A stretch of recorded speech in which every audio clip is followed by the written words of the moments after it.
this. Hello everyone, my name is Erica Sylvester. I am the board president of the Montana Area Music Association, and it is so great to see so many faces here.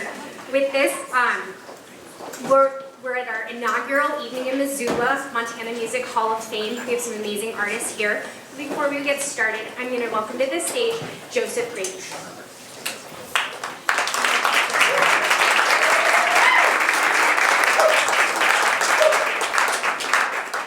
Good evening, everyone. Am I audible? Yeah. Try and project here a little bit.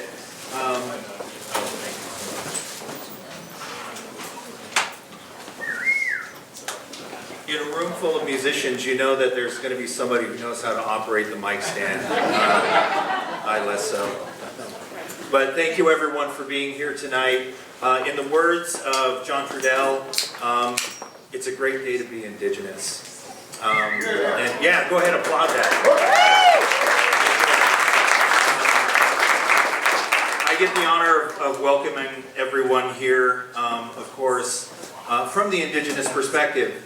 And what I would like to do is just take a moment to invite everyone here as we celebrate the wonderful musicians and this wonderful evening and this amazing event, that we also take it in our hearts to reflect on the many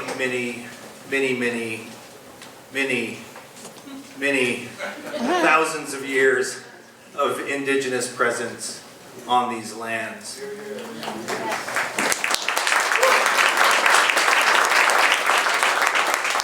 And not just the Indigenous peoples, but also the lands themselves and our fellow inhabitants, the flyers, the crawlers, the four-legged, and those over a long time of history dating back to a time immemorial, those that we also saw as people. So thank you for being here tonight. Keep that memory in your heart. Show respect to one another this evening. But more importantly, let's have fun. Thank you.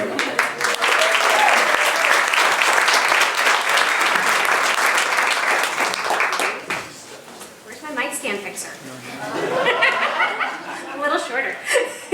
Thank you, Joseph. The MAMA's mission is to empower musicians through education, collaboration, and performance opportunities in efforts to strengthen the greater Montana music community. We do this with the support of everyone in this room. Thank you. Tonight will be filled with music, celebration, and the induction of our inaugural class to the Montana Music Hall of Fame. Gives me chills.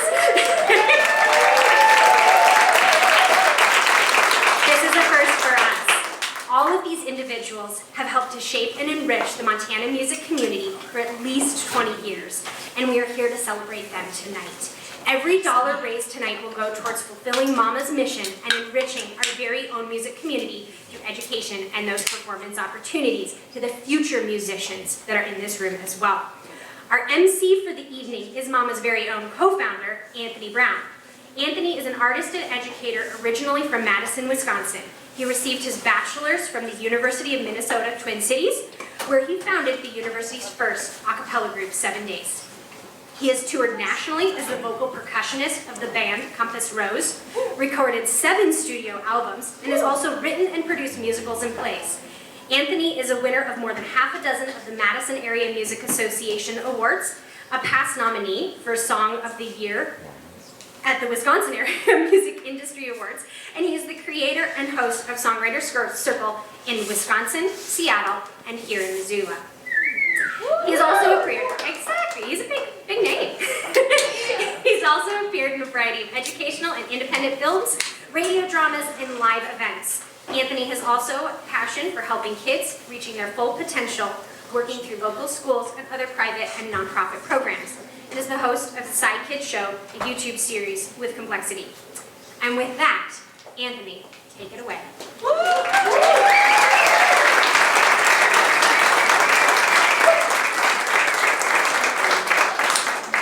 Thank you so much for the introduction. Oh, yes.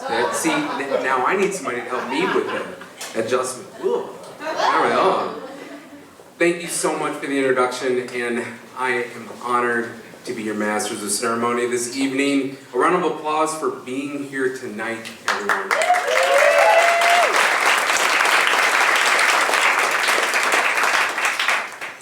So, this is a special night to celebrate Montana music and the Montana Area Music Association. We'll honor some of Montana's finest artists. We'll feature plenty of musical performances from our board members and advisors, Hall of Fame inductees, and friends of MAMA. We'll celebrate where MAMA has been and where it can go in the future. So, let's get started.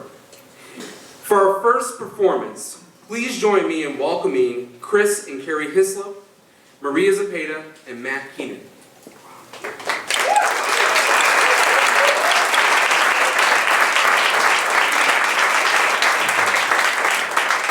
So, Chris has worked with MAMA since 2019 and is a current board member and vice president. He has served on the education committee for MAMA Academy, our professional development program for musicians of anyone involved in the music industry. You may also know him as the executive director of the Montana World Affairs Council. He is joined tonight by his amazing and talented wife, Carrie. Maria, yeah, that's a round of applause. We're going to be clapping a lot, so you should just get used to it, okay? Here we go. Maria Zepeda is MAMA's co-founder and our executive director since 2020. She is a Montana native and singer-songwriter herself. Matt Keenan is MAMA's president-elect. Matt works for the Missoula County Public Schools as a teacher and holds a doctorate in education leadership. He's passionate about music and plays in the recently formed blues band, Blue Shadows. Together, they are performing Chris's original song, Thunderhead. Thanks a lot for that, Anthony. I'm Chris Hislop. I want to just quickly say thank you to all of you, because this is what we do in Montana. We show up. We show up for organizations like MAMA, who supports our musical community across the state, and we show up for these extraordinary people who are the inaugural inductees to the Montana Music Hall of Fame. So thank you very much for coming. Now, I'm just going to say briefly that I'm preaching to the choir when I'm here with a room full of music lovers to say something trite like, there's a lot of magic in music. But I just said it, right? Now, I'm not going to banter on about this, but when we started organizing this night, I felt a lot of magic coming up. And now up here, I'm feeling a huge amount of magic, thanks to you all. Now, with that in mind, this song, it has some certain magic for me that I'm really happy to share with you, because it turns out this song is about Montana, but I wrote this song 2 years before coming to Montana, and it was only coming here that I realized what this song was all about. So I'd like to just dedicate this song to the inaugural class of the Montana Music Hall of Fame. Thank you. Yeah.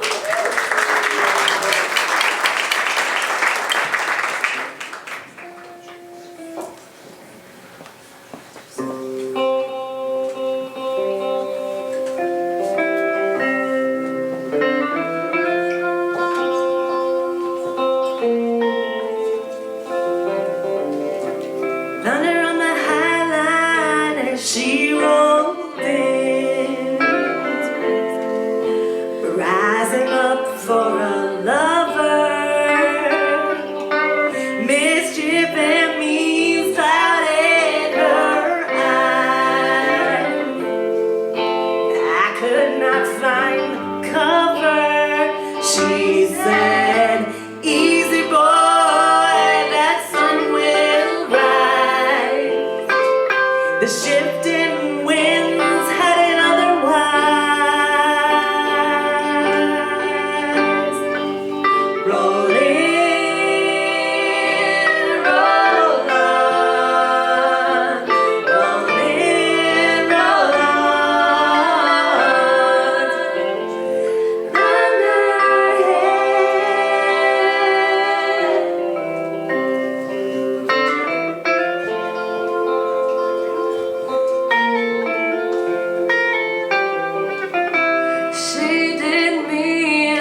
still and cold and empty. She drifted on down the line. There's nothing more to tell me, she said. Easy boy, don't make it worse. The sky laid out its steady curves,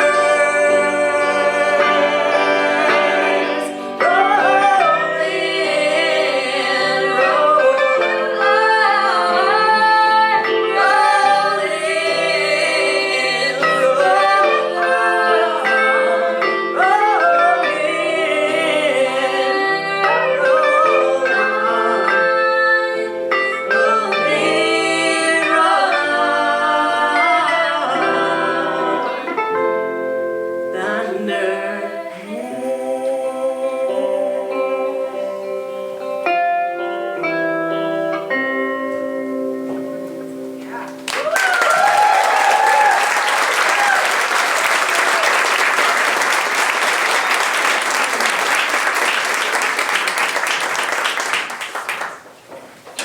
Wasn't that fantastic? We now move on to a special portion of our evening, the inaugural Montana Music Hall of Fame. The Hall of Fame recognizes musicians, songwriters, technicians, music management, or music lovers who have made a significant positive impact on music in Montana. Our board received many nominations for this year's class and intends to continue this award annually. To be selected, individuals must have been born in or live in Montana, have constructively shaped Montana music through their dedication, skill, innovation, and influence, and have had a positive impact on Montana music for at least 20 years. Now, before we start, I just wanted to mention the awards themselves. As you can expect, each of our inductees tonight are talented, unique individuals. We wanted to honor them with a suitably unique award. Now, we are grateful to Randy Rogers and our friends from All-American Trophy, who created these awards from repurposed pine from a Montana forest fire. These awards, oh, you can applaud for that too. I don't want you to be shy. These awards share a similar lineage, just like our inductees tonight share a musical lineage. And yet each award is an absolutely one-of-a-kind piece in recognition of our inductees' singular contributions to our musical community. And now, to present for our first award tonight, please welcome our Board Development Chair, Terry Board.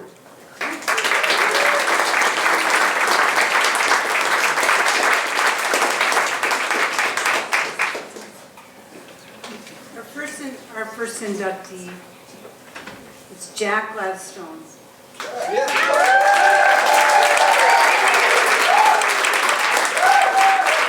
an enrolled member of the Blackfoot Nation, known as Montana's Troubadour, has spent his life dedicated to preserving the culture and voice of Native Indigenous people through music and storytelling. Jack descends from both Indigenous American and immigrant European traditions. He was a scholar athlete in high school. He attended the University of Washington on a football scholarship where he earned both a degree in speech communications and a Rose Bowl championship ring. Upon graduation, Jack returned to the Blackfoot Indian Reservation and taught at the local community college. In 1987, he transitioned to become a full-time performing and recording artist, producing 15 critically acclaimed CDs and presenting thousands of concerts, workshops, and school programs throughout the world, and has performed at the Smithsonian Museum of the American Indian. He has since been honored with numerous awards, including the prestigious Best Historical Recording Award from the Native American Music Association in 2011 for his masterpiece, Native Anthropology, Challenge, Choice, and Promise in the 21st Century. He is the 2013 recipient of the C.M. Russell Heritage Award that applauded his contribution to the legacy, culture, life, and country of Russell's West. Jack became the first Montanan and the only Native American to be so acclaimed.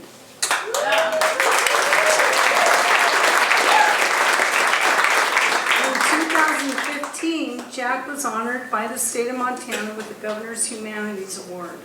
In 2022, in Washington, D.C., the National Parks Conservation Association presented Jack Wallace Gladstone with the R.W. Winks Award for sharing and elevating the rich culture and history of Western lands and peoples through art, storytelling, and song. In June of 2023, Jack, again, embarks as the co-founder and senior interpreter of the Glacier National Park's Native American Speaks. Established in 1982, NAS has emerged as the longest continuously running Indigenous speaker series in the National Park Service.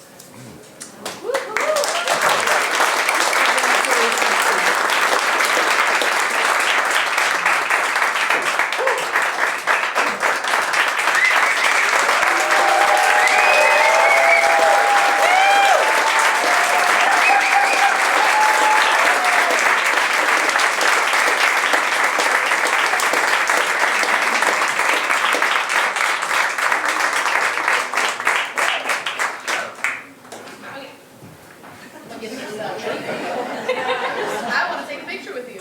Let's do this. Oh, picture. Go. Here we are. Put the mic down. Who did that? Who did that?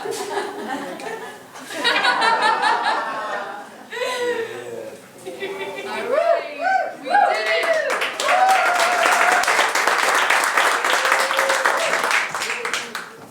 All right. Thank you, and thank you for the hierarchy of MAMA to create. You know, this is a timely award, and it'll turn into a timeless award as more and more classes come forward.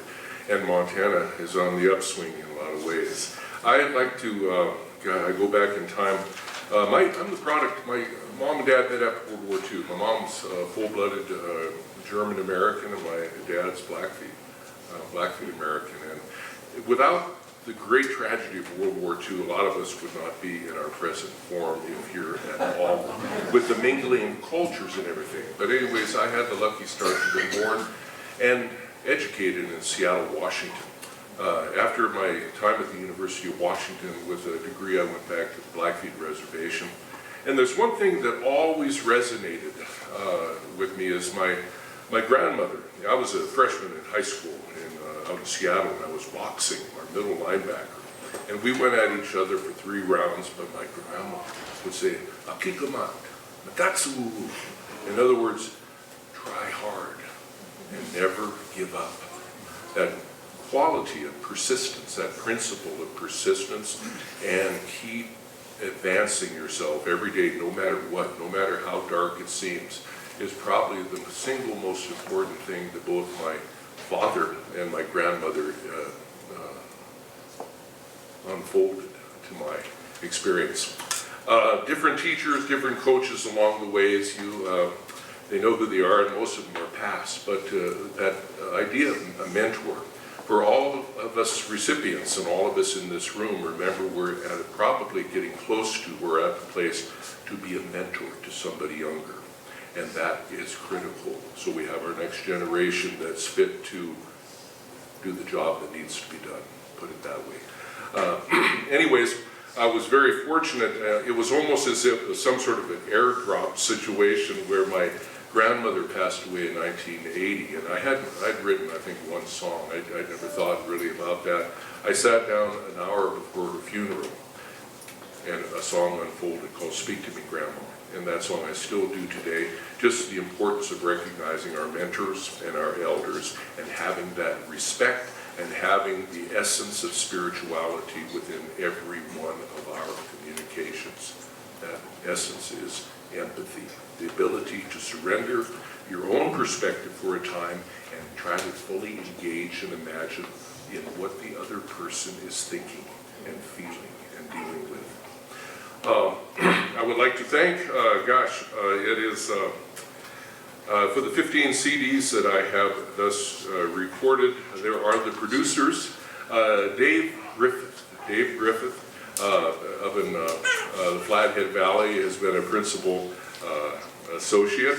Dr. Harmony, Dr. Kendall Flynn from East Glacier, Montana. He was my college roommate at the University of Washington. There is also Lloyd Maines, producer of actually the Dixie Chicks Home album that I had a chance to work 4 albums with. Incredible learning time for me.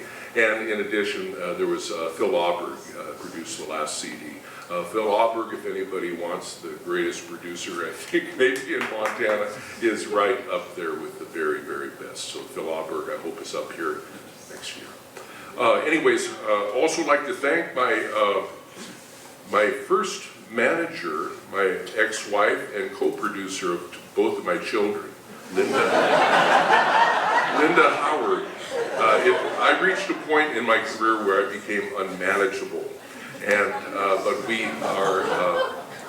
we're still raising those kids, and it is a very, very, very fortunate that I had somebody that was competent, and in my most productive time, there was that input. And Linda and I, actually, she's back on the Blackfeet Reservation, so it's still a marvelous collaboration. Anyway, last of all, I'd like to thank Susan McCormick for putting up with me. Susan has her master's from the University of Montana. And what's most helpful today, we were getting some deadlines finished on some paperwork. And this is absolutely beautiful and perhaps my most heralded award thus far because it is from the Big Sky Country and it is from this association. Mama, thank you.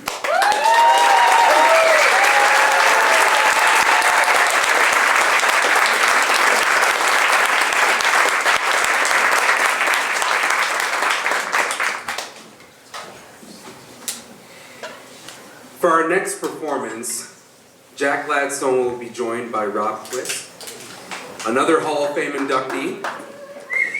They have toured together both nationally and internationally. Their Western Harmony Tour of the Pacific Northwest was in celebration of the state of Montana's 100th birthday. A highlight included playing in the State House Chambers in Helena for the birthday celebration. As part of the Odyssey of the West tour, Jack and Rob toured not only nationally, but also internationally in Japan. Tonight, they'll be sharing Spiritual Brothers of a Different Color with us. Isn't this special?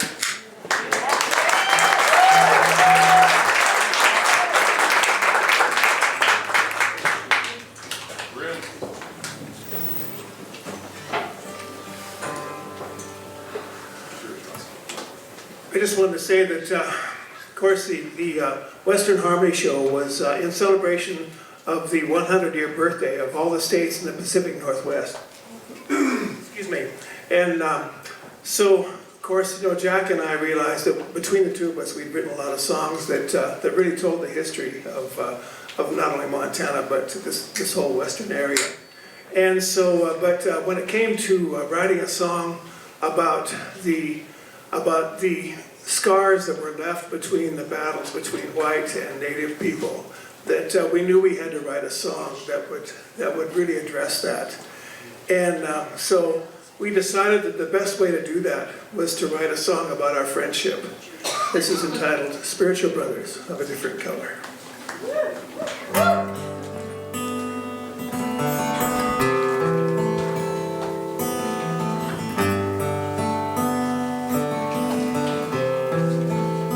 For many years we have lived across the river of fears. My father rode a brand new country. Your father rode a trail of tears. I once believed all the rumors that separate red from white. Well, I began to question all of the stories in my search for what is right. For a spiritual brother of a different color isn't always easy to find. And the time has come for the children of the ones who survive to leave that river behind.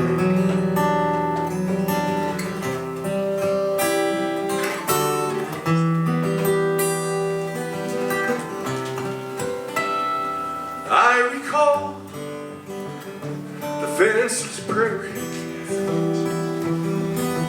where bison roamed o'er the range. That horizon is colder and empty now. We both are lost, we both are changed, and now we face the dawn together. From where the sun now stands, I will fight no more forever, and pass this torch into my children's hands. For a spiritual brother of a different color isn't always easy to find. And the time has come for the children of the ones who survive to leave that river behind.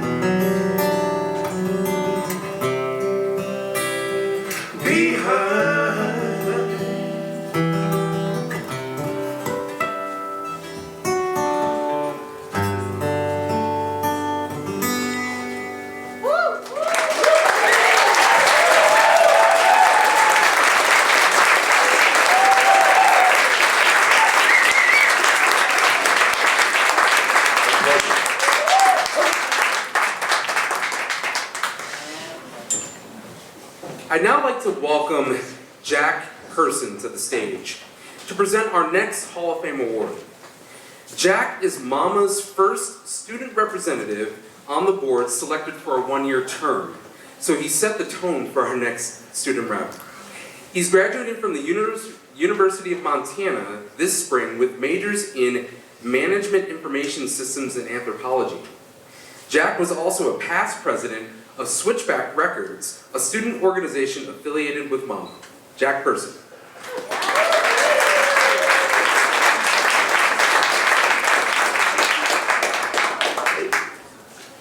It is an honor for me to be up here as a member of MAMA to introduce our second award to Michael Marsolek.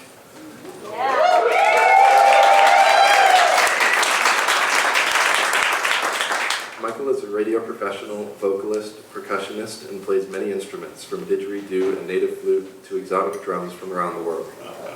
Michael is a founding member of Drum Brothers, an instrument building company that has made over 7,000 drums since 1989. The Drum Brothers World Percussion Ensemble was formed in 1994. In addition to many concert tours around the region, Michael, his brother Matthew, and their colleagues have led retreats throughout the Northeast, teaching hundreds of participants at annual rhythm exploration and dance events. Michael was also a member of the World Fusion Ensemble Mandir for 15 years.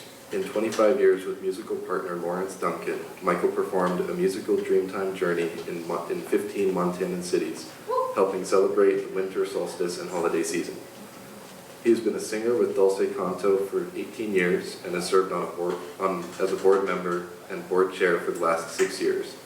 The premier vocal group has commissioned 3 choral works and has toured across America, the Northwest, and South Korea. Michael has been a music host and producer at Montana Public Radio since 1989, and in 2001 he became program director for the entire network. Wow.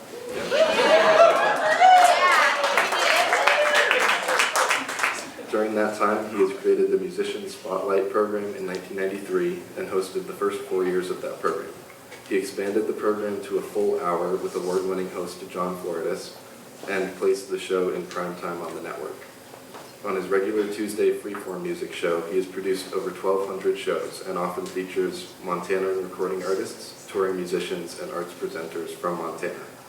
He spearheaded live broadcasting for many years from the International Choral Festival, the National and Montana Folk Festivals, family and children's events, and regular collaborations to showcase the great work being done by the University of Montana School of Music. He led the project to bring StoryCorps oral history recording tours to Montana 4 different times and was part of the effort to bring many national public radio and PR presenters to Montana. He has been a regular presenter and MC at events across Montana, from open mics and performing arts series to regular hosting duties for special events like the Montana Community Band and Helena's Symphony Under the Stars. This summer, Montana Public Radio will add 4 new stations, bringing the total to 19 transmitters and translators, serving more than 75,000 people a week and reaching over half of the state of Montana. Yeah.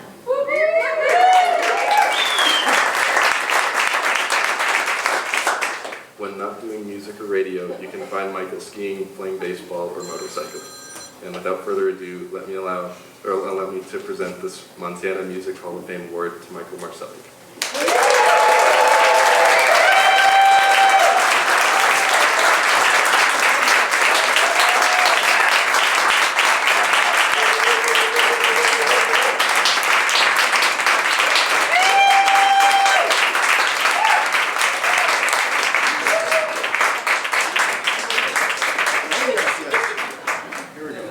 Take so many pictures today, guys. Yeah. Yay. Got it? Got it.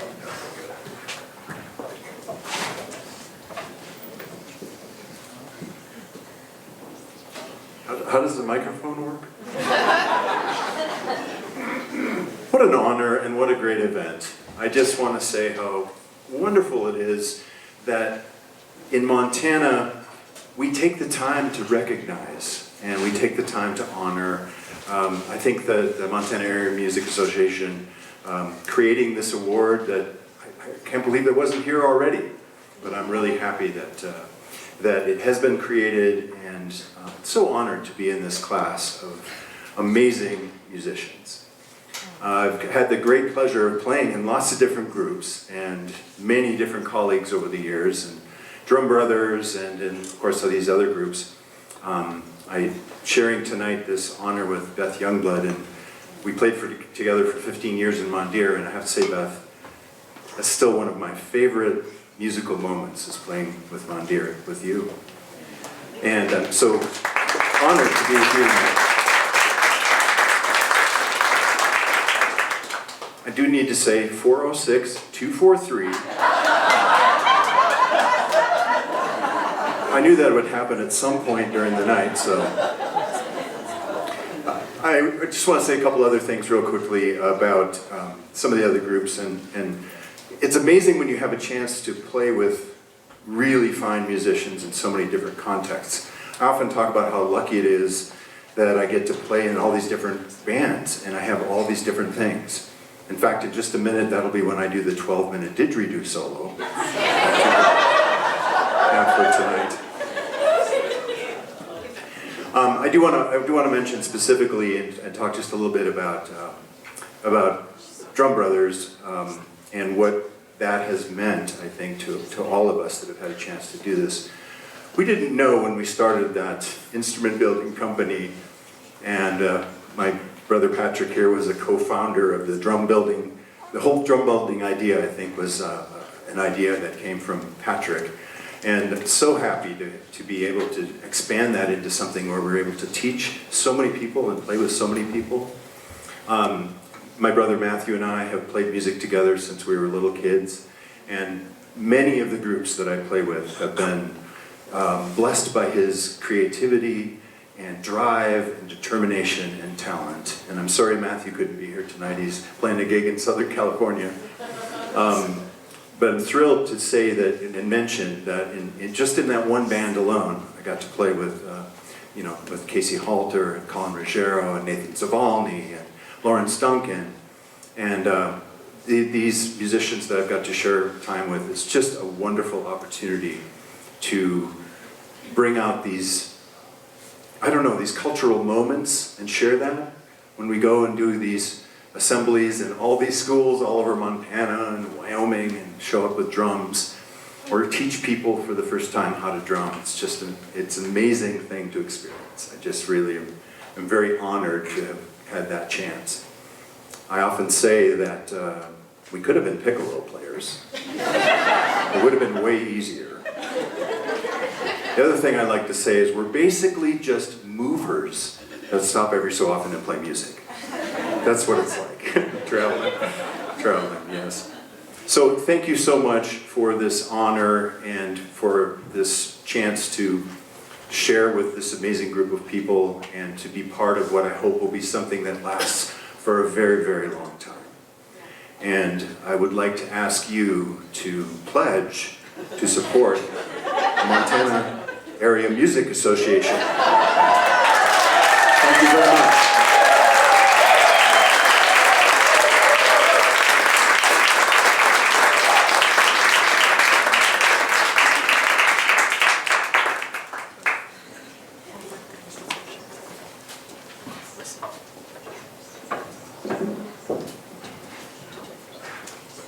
Good evening, y'all. My name is Alina Dameron, and I am the social chair for MAMA this year.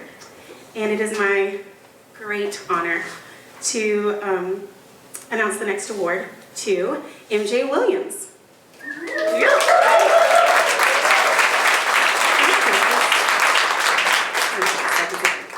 MJ, in her own words, has been a vocalist and a trombonist since before dirt. So this was long overdue. Montana native and co-founder of the Montana Arts Refuge. Super amazing. An artist residency program for artists of all genres. Super cool, check it out. MJ has played for several decades in clubs and festivals, locally, regionally, and internationally. During her amazing career, she has performed at the Bellevue Jazz Festival, Bumbershoot Jazz Festival, featured on Montana Public Television's 11th and Grant series. Thank you. This one is scary. MJ has also performed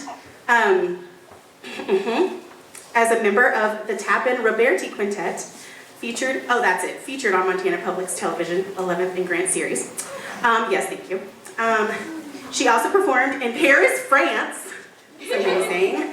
In 2004 at the now legendary Lisette Lazare Jazz Club and the Atelier de Mandor in Paris. So excited. I think I did it. I did it. Okay. In 2010, she released a CD of original music with a group of musicians from Paris. She also received a grant to record at Transatlantic, the MJ Williams Paris Project. Everybody check it out. Studies in dance in Kennesaw State University, where she led a series of improvisation workshops. In 2013, MJ wrote a score for Mary Ellen Strom's 2-channel video installation at the Longhouse Projects Gallery in New York City. She has recorded with numerous other jazz artists. MJ was a recipient of the Montana Arts Council's Governor's Artists Award and the 2021 Jazz Heroes by the Jazz Journalists Association. Oh my goodness, right? It's amazing. We are just really proud to add such an accomplished artist as MJ Williams into the Hall of Fame here at MAMA. Give her a big hand.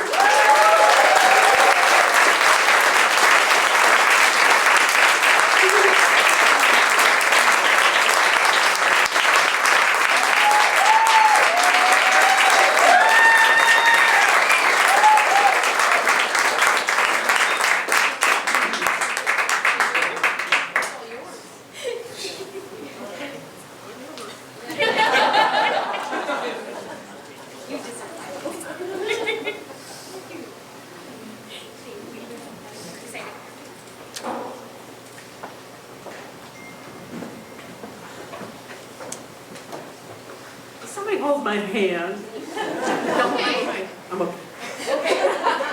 Anthony and I were gonna. I just gotta walk up and do this. But I am also just thrilled to be here. The thing that pleased me so much is just the fact that this organization exists. And it's been so necessary for so long. The support of musicians is really dear to my heart. I have to say, I just wanted to say at the beginning of my thank yous that I want to thank my wife, who could not be here tonight. I think it's really important for all musicians to thank their spouses, because that's a special role.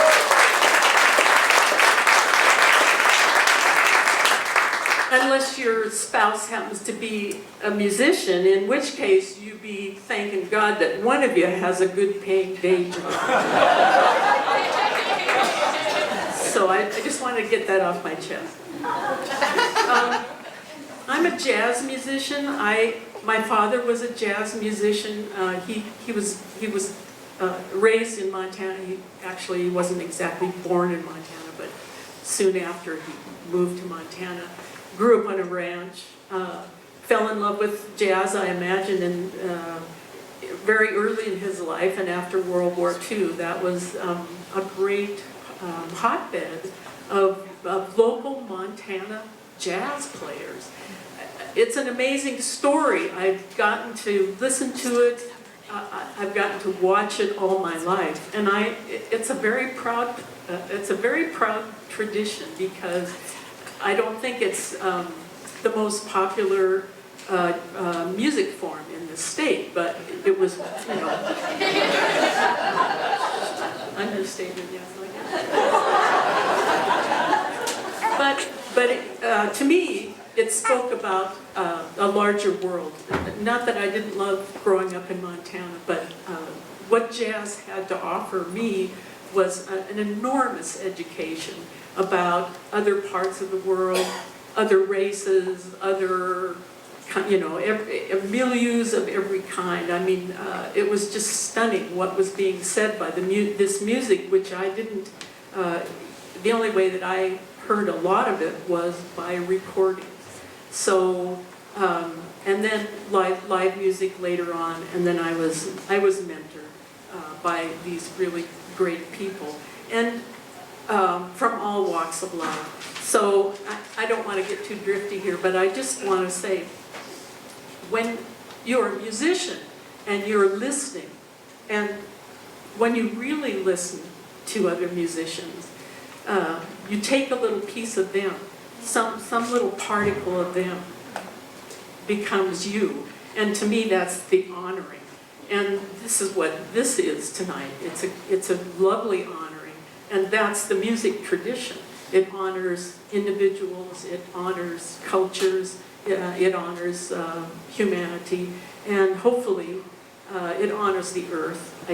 I think that it does. So I'm grateful. I'm grateful to seeing this being enacted here, and thank the board, because I know this takes a tremendous amount of work to put this all together and to do this. So thank you very much.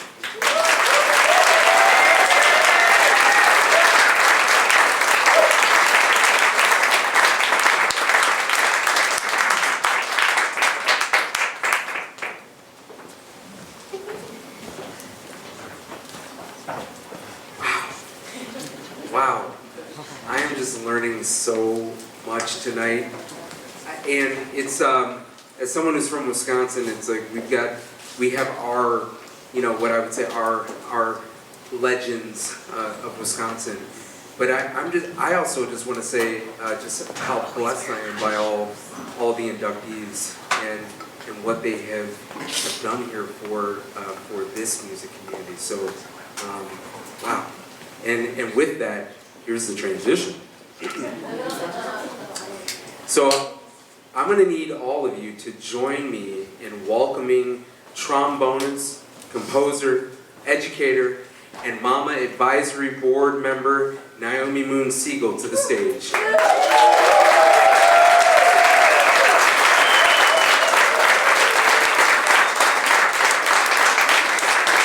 And if I can just go off script while we're getting set up here. Again, it's people taking chances. And Naomi definitely took a chance on me, especially when I didn't know anybody in the community. And we had this special meeting of the minds back in 2018, or actually, excuse me, 2019. We had this meeting of the minds to talk about the state of music in the great state of Montana. And Naomi was there as someone who has been in the music community, someone who could speak to all sorts of things from education to performance to collaboration. And so I'm just so grateful to Naomi to be a part of our advisory board and to be there from the very beginning. Now, Naomi is a paragon of the Montana musical community and a longtime MAMA supporter. And now Naomi and MJ Williams will perform an original song by MJ titled Maybe We Could Talk.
It's as plain as that. Who we are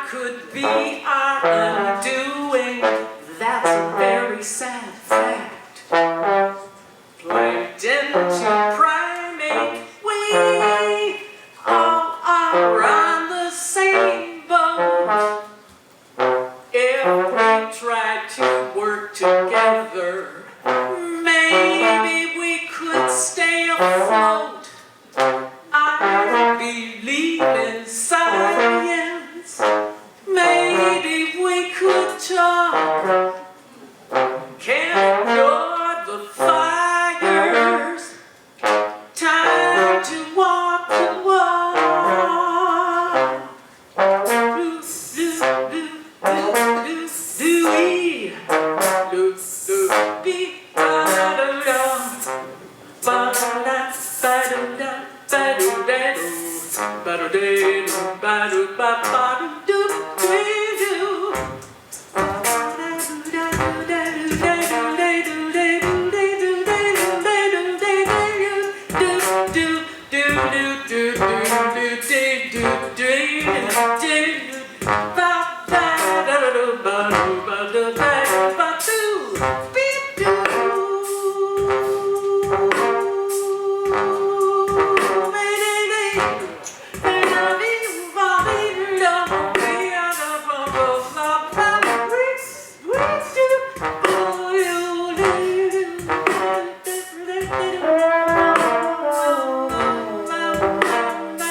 You know, I could have kept doing that, but I'm supposed to be the MC. I'm supposed to be making sure that we're staying on time. But sometimes you just get lost in the music, right? Thank you, Naomi and MJ, for gosh, just thank you.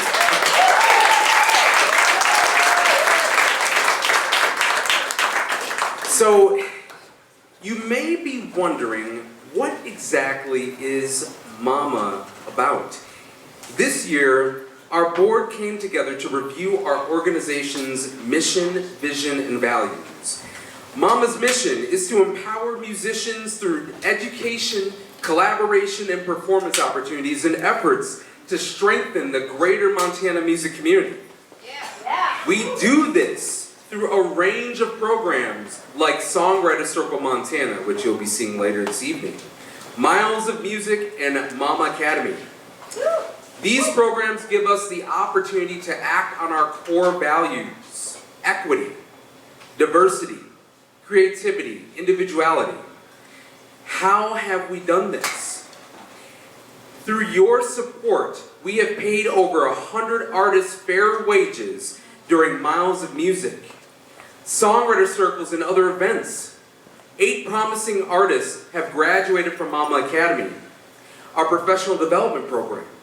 And of course, hundreds, if not thousands of people in Montana have enjoyed the art created by musicians affiliated with MAMA. And we're not done yet. Amen. We hope to continue and expand on these programs in the future. But we need your support. Tonight is not only a night to celebrate where MAMA has been, we are also here to build on MAMA's foundation and foster the future of music in Montana. See, you see those QR codes? Some of you might have them on your table. They might be on the wall there. They really work. You can take your phone. This is the only time I'll say take your phone out, okay? But you can support us tonight by scanning and donating to MAMA. Your support right now will allow us to continue our mission. Let's start with $25. For $25, you're assisting with the application fee for an artist to the MAMA Academy. Will someone make a commitment right now to donate $25 to support our mission? Chris, is that you? Okay. I got Chris. Anyone else? Oh, thank you so much.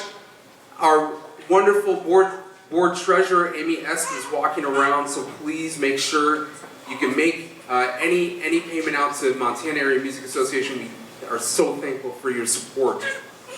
Now, while you're scanning, I'd now like to welcome to the stage Tammy Hubbard, MAMA Board Secretary and Associate Publisher of the Missoula Underground, to present our next Hall of Fame award.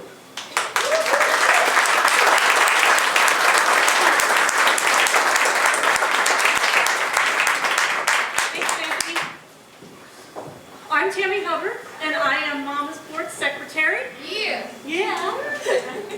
And I'm here to present the award for Reggie Watts. Reginald Lucien Frank Roger Watts. That's a mouthful. Was born in Germany. His father was an officer in the United States Air Force. In 4th grade, Reggie and his family moved to Great Falls, Montana. Reggie grew up and graduated in Great Falls. After a brief stint in New York City, Watts went on to Seattle in 1990, where he quickly fell in love with the city's vibrant musical community. He sang and played in upwards of 20 different bands, performed in several dance and theater pieces, and studied jazz singing.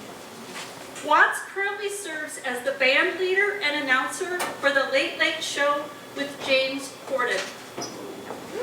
Watts uses improvisation, singing, and rapping with both words and sound poetry, accompanying himself by either beatboxing, performing vocal bass lines into a loop machine, or simply by playing the keyboard.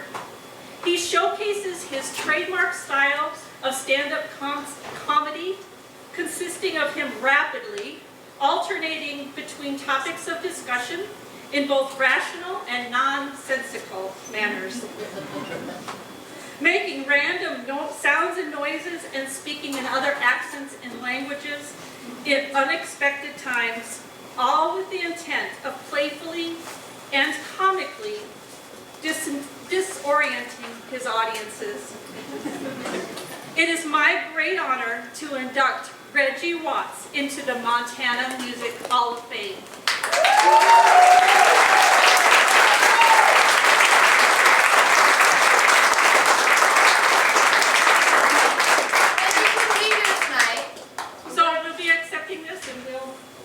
Let's send it to us.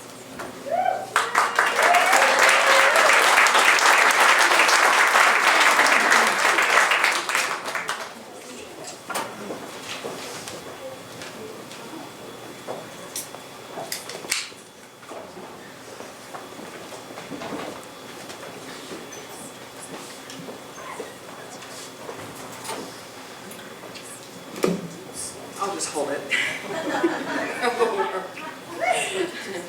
Good evening, I'm Adrienne Smith and I'm on the board for MAMA. And I have the great pleasure this evening of introducing Tom Bensen.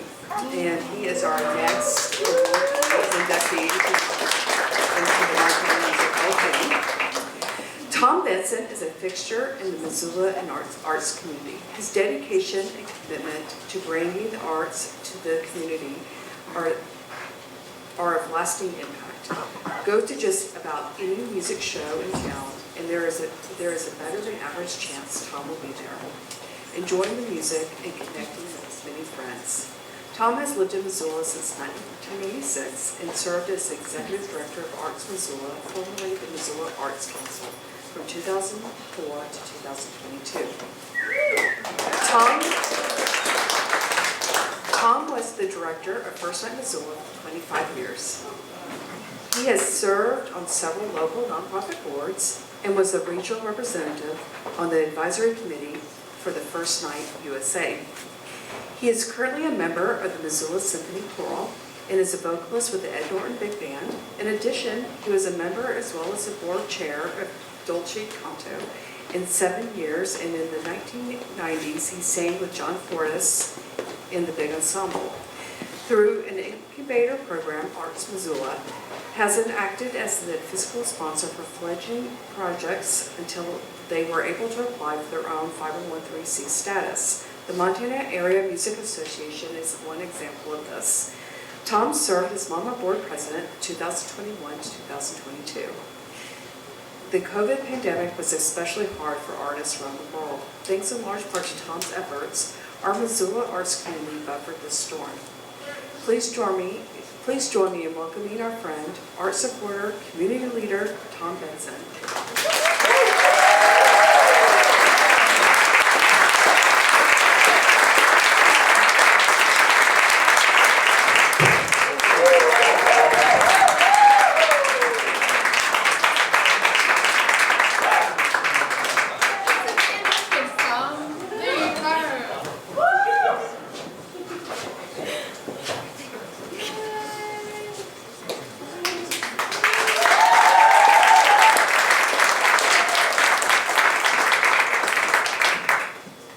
So much. Thank you, Adrienne, and thanks to the MAMA and the board. First thing I want to do is recognize and congratulate all the other fellow inductees and the great music we've been hearing tonight. As someone who spent a career behind the desk, I found it kind of interesting, and I never really thought that you could fit my name into the same sentence with all these great people who are here. So congratulations to all of you. You're all inspirational, creative, wonderful people. I've had the great pleasure of working with most of tonight's inductees, primarily with First Night and other things, and I can say that it's been a pleasure to be either just off stage or in the audience and watching all of you as you're performing, honing your craft, and displaying your passion through the power of live music. That's a wonderful thing.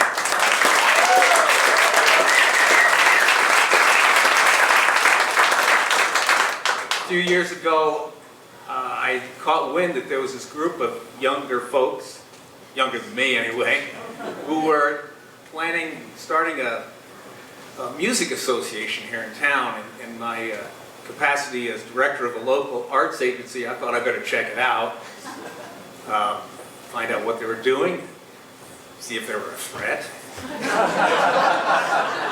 But ever since that meeting, and to this very day, I've been really impressed with MAMA and what they have done,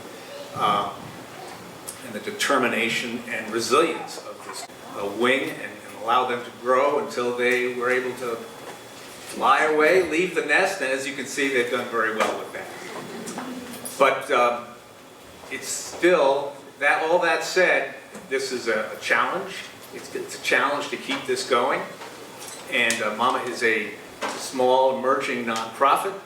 And like all nonprofits, they need funding. And so when Anthony and others say that tonight, they really mean it. But I believe that with the energy and enthusiasm of the board and committee members, as well as the volunteers and musicians and all of you here tonight, I think we're going to see MAMA around for a long time. So congratulations to MAMA.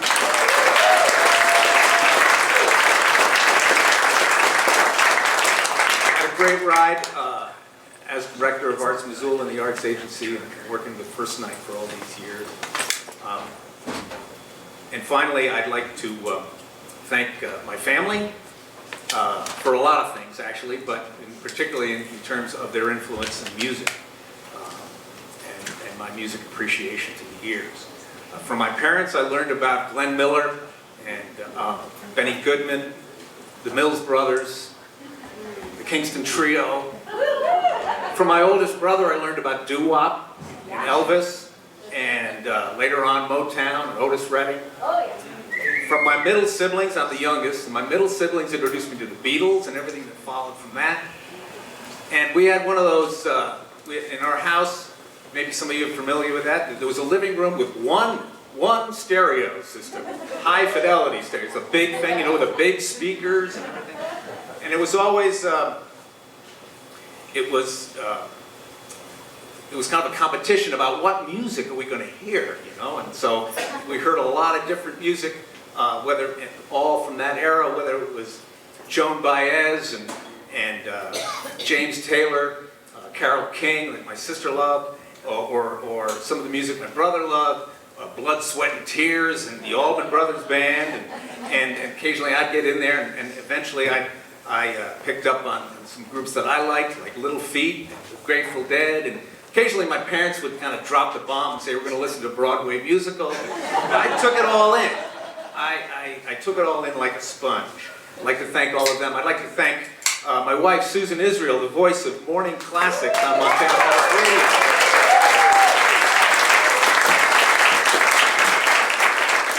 You know, they say Mozart is good for brain development, right? Where are you going to hear Mozart? Morning Classics. There you go. We also met at the International Choral Festival here in Missoula. So there's another influence, international choral music. Susan taught me a lot about vocal harmony, and we sing together. Yeah. She also taught me a lot about marital harmony. And also our son, Pete, who is a working musician in Portland now. He's with a band called Simple Shapes. They're on Spotify. You ought to check them out. But what Pete taught me is in the past 20, 25 years, there's an enormous amount of really good music that I never would have known about because it's on the internet, you know. But I never would have known about it without him. And I guess what I'm trying to say is it doesn't matter what the genre, what the era is. If the music is good, if the musicians are proficient in their craft, if it moves you, if it brings you to tears, if it gives you goosebumps, then it's good. And it makes us all interesting people. It makes us human. And it makes us better citizens of the world. That's what music does. And that's what MAMA's doing here in Missoula. Oh, yeah. So thank you very much. And as now as a retiree, it's time for my nap.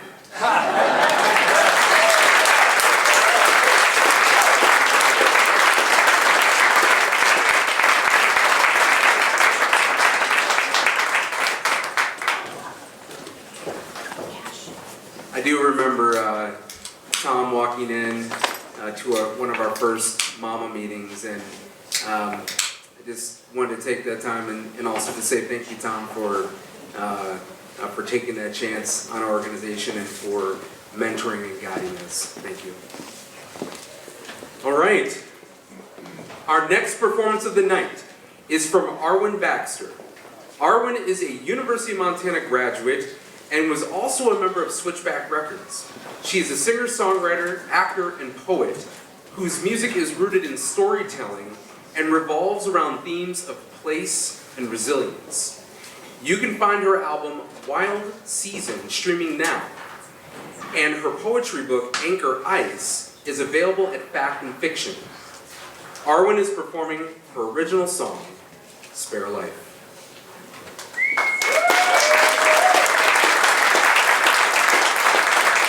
I'm just a youngin', so I was told I got 10 seconds of an introduction. So I'd just like to say thank you.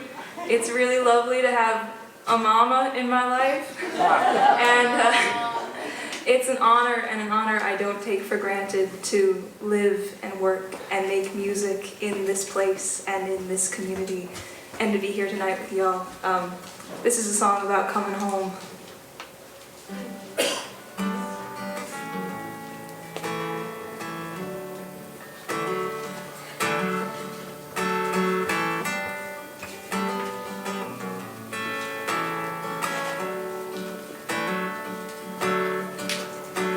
You're older now than when we last talked, shouldering something you won't talk about, feeling bitter, beat the road, you're burning gas, one set of clothes. I think you're scared to have a home.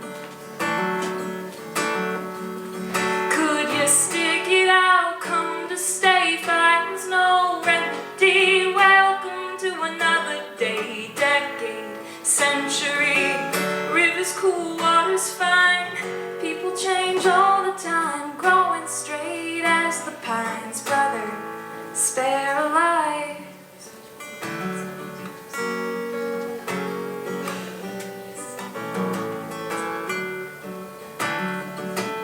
It's easy to let the news get you down.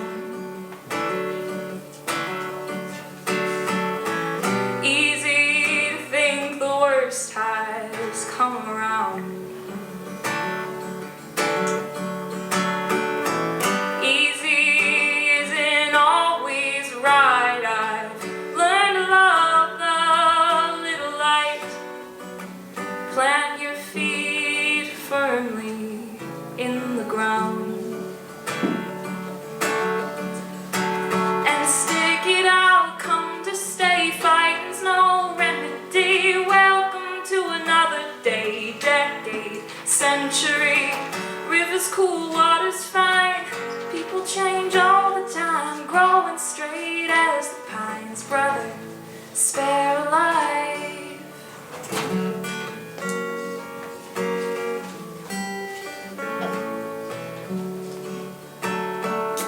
Sometimes it will keep you down when you can't pick the voices from the crowd. Make a fist, strut your stuff, you're seeing red, you're burning low, burn right down to your knees and bake.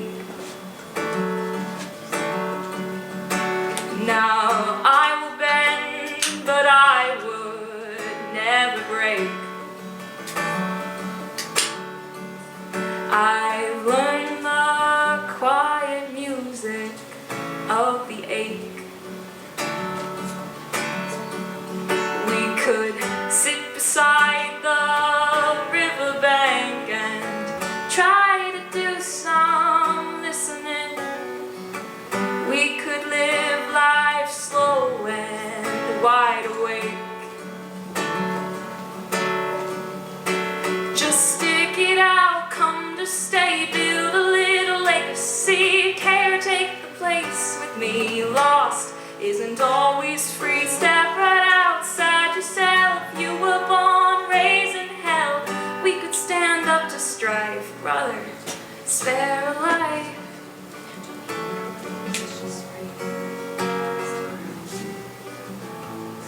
Stick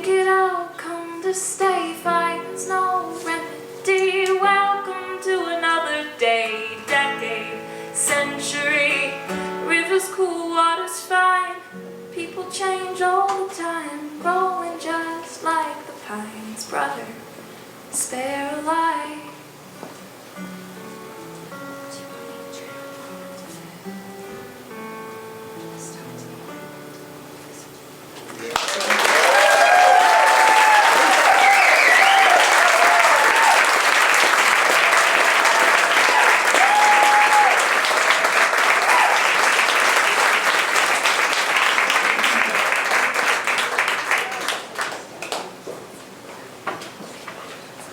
Thank you very much, Arwen. That was lovely.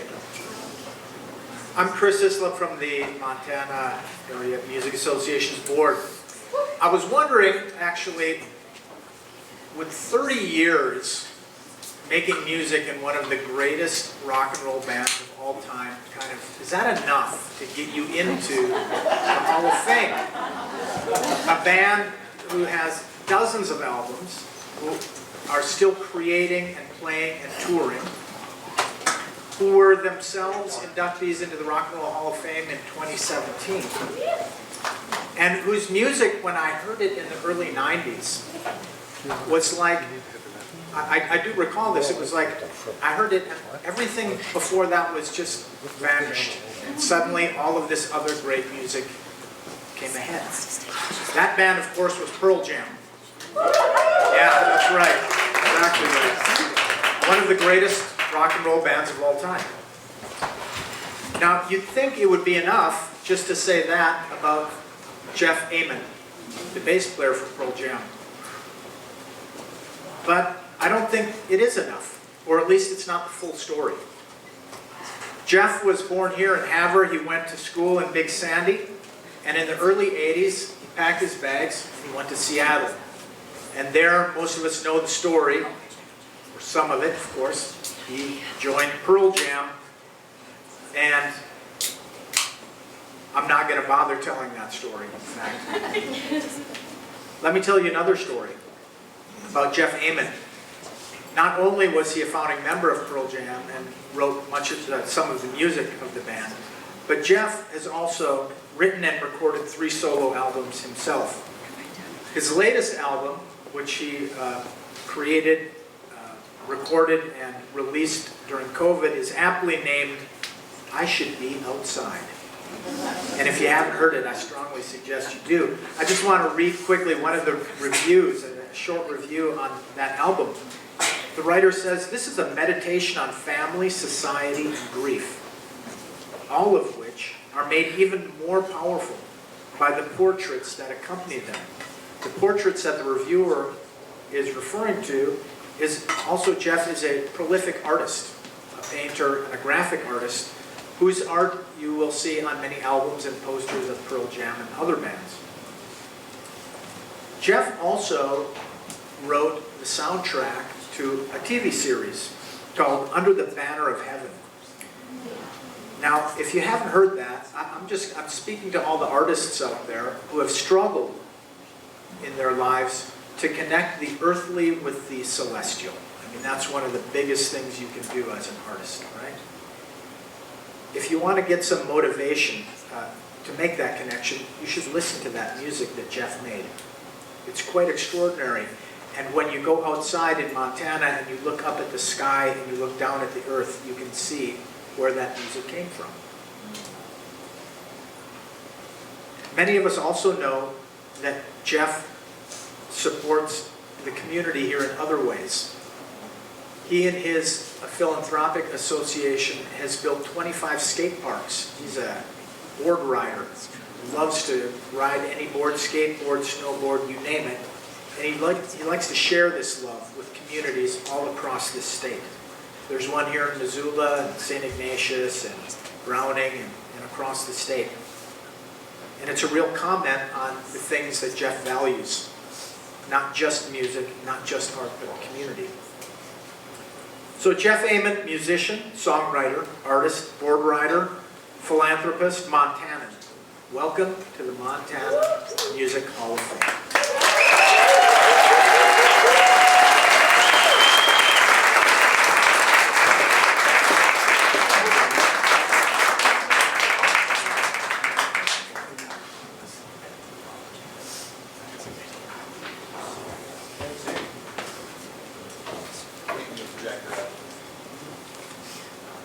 before I start doing hand puppetry? Sure. Just kidding, I'm not going to do that.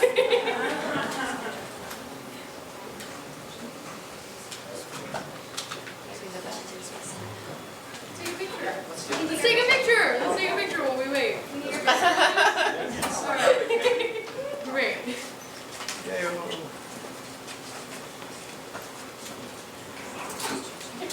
The suspense is killing. We have a great video of it from Jeff, our very own.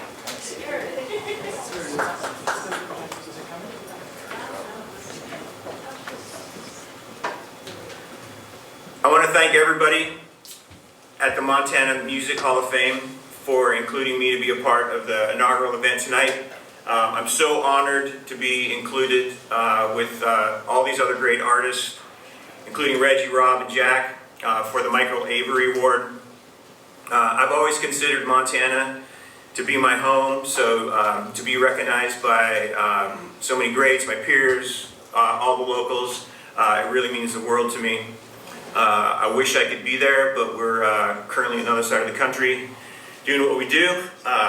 It's been incredible. I hope you all have a great night, and I'll see you soon. All right. Thanks so much. Night.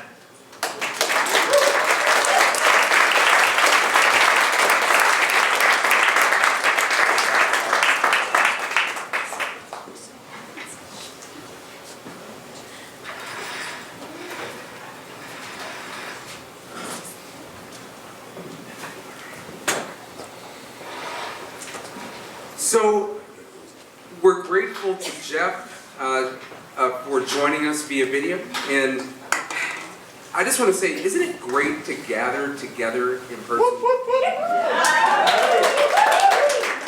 There's like this weird, I don't know, there's like this weird, strange period where we couldn't do that. So I'm going to soak up every bit of time I can with you all here in this room.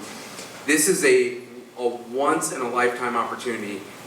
This group of people will never be in the same space again. So let's just remember that. Take that time with each other. Music breaks down borders. It can cross cultures, miles, and years. But live performance can draw us together in a shared, singular experience like nothing else can. While we can share our art through writing or recordings, beamed straight into individual ears, we still need that larger connection, those shared moments of artist and audience making music together. Miles of Music was born out of the pandemic. As the world and live music shut down, we wanted to fulfill our mission to provide paid opportunities for musicians and provide safe opportunities for audiences who enjoy music. After seeing similar events in other cities, we wondered, what would this look like in Montana? Of course, we enjoy the benefit of thousands of miles of trails across our state where the magic of the big sky surrounds us. That gave us the impetus for Miles of Music. This annual event features local artists performing along Missoula's Milwaukee Trail. It is a place where artists can be supported, audiences can gather, and our broader community can access and experience live music. We have now had 3 years of Miles of Music, and 37 artists have performed for our community. We'll see you again on the trail in September. This is another example of how your support translates directly into support for the musical community, benefits our broader community, and brings us together. But we can only do this with your support from friends of music like you. If you're here tonight, you likely already know how much richness music adds to our individual and collective lives. When our world is falling apart, we can come together. We can whistle in the dark, or play, or sing, and create together. And support each other. MAMA is here to support music in Montana. And we are here tonight to support MAMA. And it's easy. With the tap of a button, you can donate right now. Or, if you're old school, like my dad, my mama, you can leave cash or a check to the Montana Area Music Association. Okay, a few songs ago we asked for $25. And actually right before the show, a friend, in honor of Beth Youngblood, another inductee, made a check out to Mama for $50. Thank you to Glenn and Kathleen Wood. Thank you so much. Would anybody else join them in supporting our mission? Jules, thank you so much. Terry, thank you. Thank you. And as we move on to the next portion of our show, please help me in welcoming our next moment of music together and our last board member performance of the evening. Elena Dameron and Matt Keenan will perform Elena's original song, Runaway Outlaw.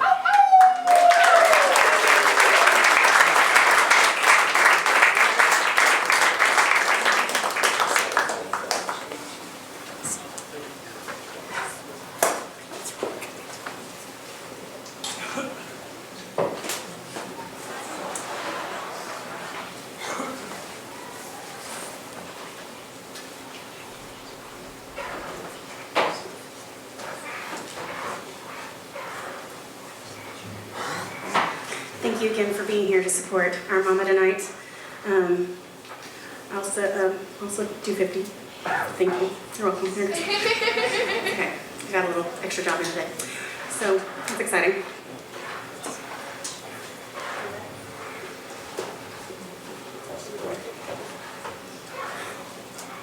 Good.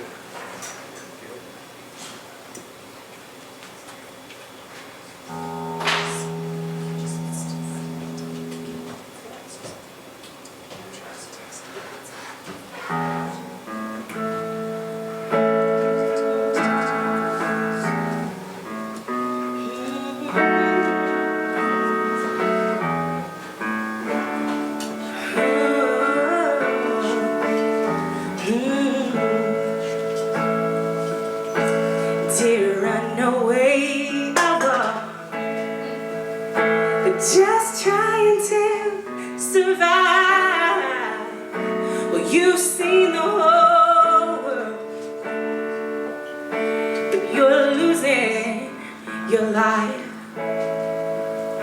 Sweet runaway outlaw, don't you think it's about time that you gave up your ghost and take a rest for a while? So why not here, and why not now, where that big sky is so clear and those mountains sing out? We run away outlaw, and you so sick and tired of chasing those sweet dreams that never transpire. Well, my runaway outlaw, I won't tell a soul if you're finally ready to settle down and grow. So why not here, and why not now, where that big sky is so clear and those mountains sing and shout? We can dig in the dirt and sow some seeds that kick up our feet and just wait for the spring. Oh.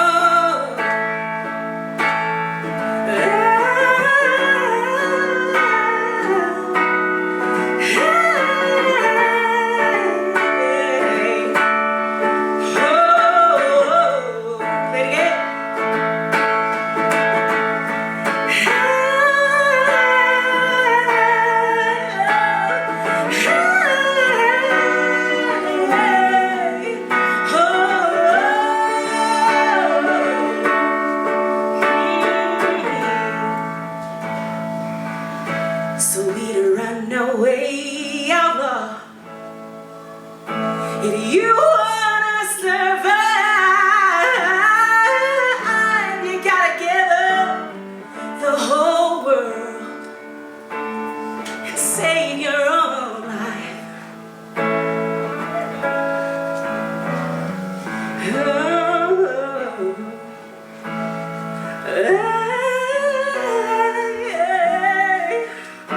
Oh, give up the whole world and save your own life.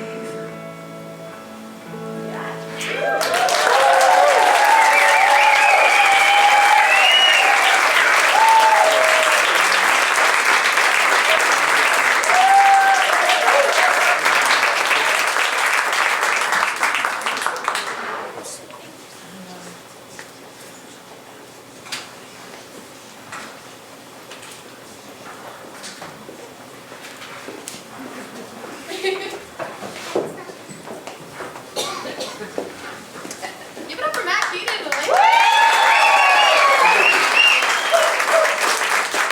You know, it's nice. I reached out to Mama about a year ago after moving back to Missoula, kind of for similar reasons as Anthony talked about, just trying to find community, a music community. Mama wasn't a thing when I lived in Missoula before, and it's been a pretty amazing year just kind of seeing what's been happening and seeing how the organization is growing. So I am very, very excited to be president-elect coming into this next year for the and just to share the community, share the stage with so many great people. It's been really, really cool. And speaking of cool, I get to introduce the next inductee, Mr. Rob Quist.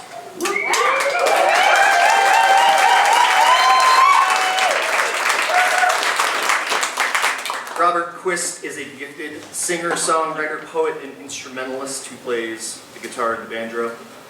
Rob is a founding member, leading vocalist, and principal songwriter for the Mission Mountain Wood Band. We can applaud him. And later formed his own band, Rob Quist and Great Northern. His songs have been recorded by artists Michael Martin Murphy, and Loretta Lynn, among others. He's toured extensively, nationally and internationally. And the major stars that Rob shared the stage with reads like a who's who in American music.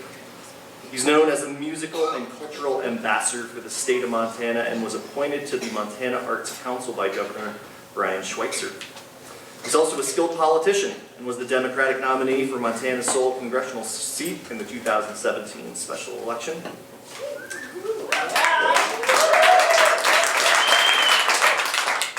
Rob Quist was one of the first honorees to be inducted into the University of Montana's Fine Arts Hall of Honors, saluted as a, quote, celebrated Montana musician and composer who has captured the spirit of the West in his music, an evocative and versatile artist whose gift of song has touched the hearts and souls of his countrymen, an eloquent and proponent of the history and the beauty of the West, whose legacy in song will be embraced by generations to follow. Wow. His previous honors include a nomination for Best Country Voice and winner of Best Country Band for the Nevada Music Awards, Song of the Year for the Texas Music Awards, and Governor's Award for the Arts in Montana. So please join me in welcoming the extraordinary Rob Quist to the Montana Music Hall of Fame.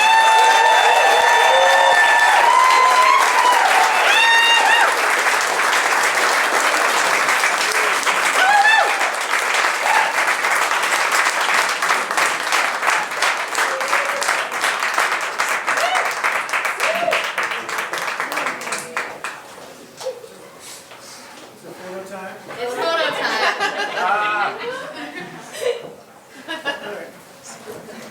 Take your time, I'm enjoying this.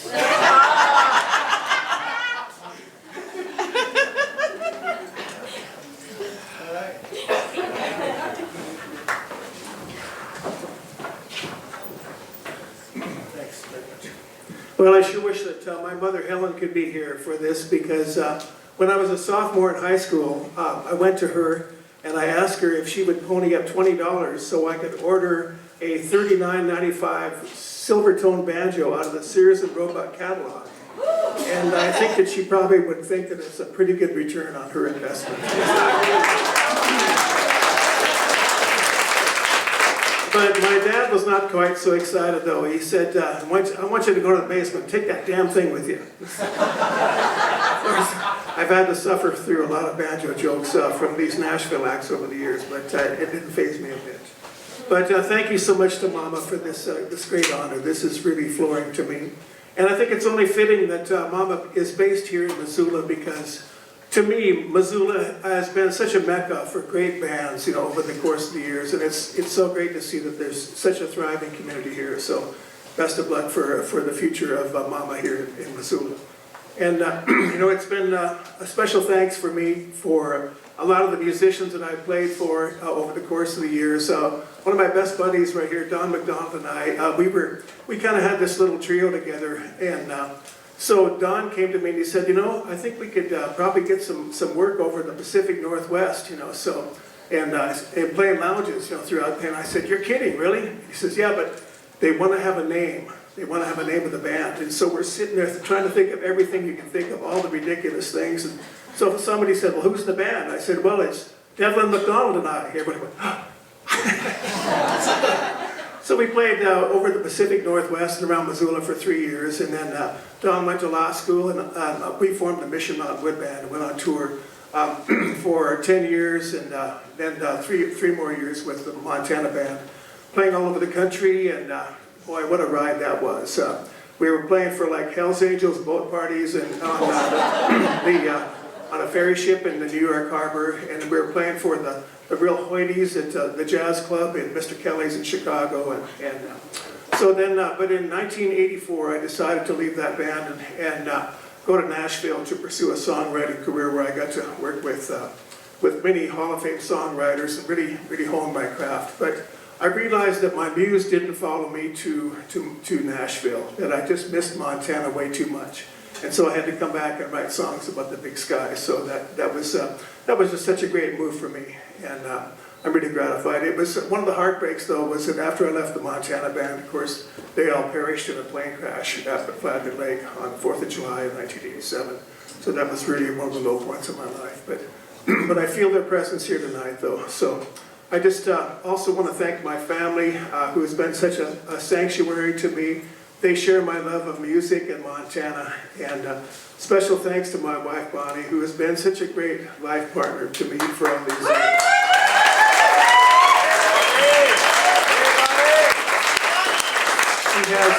She has a savvy business sense, and she is very independent, which was important because I was on the road for months at a time, so she was able to handle that.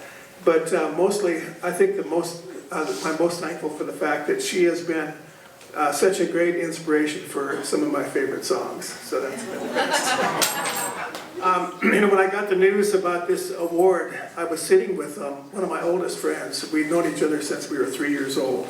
And so he paused for a beat and he said, well, you know what this means, don't you? And I said, what? And he said, well, when you receive an award like this, hey pal, it's over. Something only an old friend like that can say to you. But the thing that he doesn't know is that a life in music will keep you forever young. So.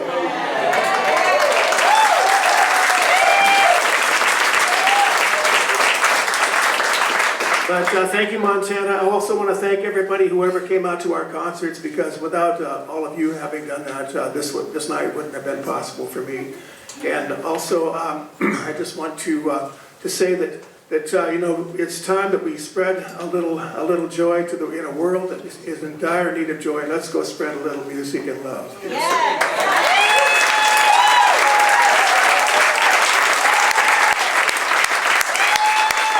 Thank you again for tonight. Onward ever, backward never.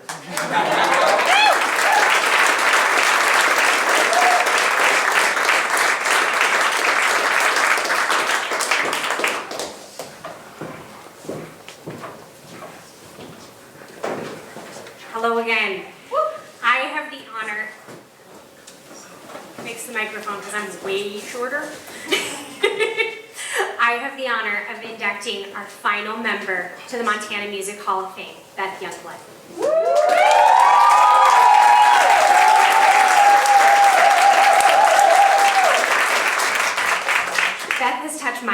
personally, as she was who brought music to my life as a violin teacher at 5 years old. Beth made Missoula her home in 1991. Beth Youngblood has been training and teaching Suzuki violin since 1985. And shortly after that was when I started being her student. She has been a part of multiple bands and continues to teach and is a staple to Missoula, including playing with singer-songwriter Judy Viel, the world music group Mandir, and the artistic trio Buzel. She has directed the Missoula branch of the Montana Women's Chorus since 2007. Beth has toured around the country and the world with Howard Hanger Jazz Fantasy. She views her music as an expression of social activism in the world and singing in the community as medicine of the soul. And I have seen that here tonight. I have chills throughout the night. Her dedication to her community and her craft over the many years have made her a clear and wonderful addition to this inaugural group of inductees. Please welcome me in joining our final inductee, Beth Youngblood.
Wow. The last time I got a trophy was in like high school, and I got the second most improved bowling trophy. Definitely a step up. Thank you very well, wherever you went. That wonderful introduction. I'm just so moved and blown away to receive this award. And I do have a few words, and I know that, like, if you want to get jiggy in your seat, you just move around. You've been sitting here a long time.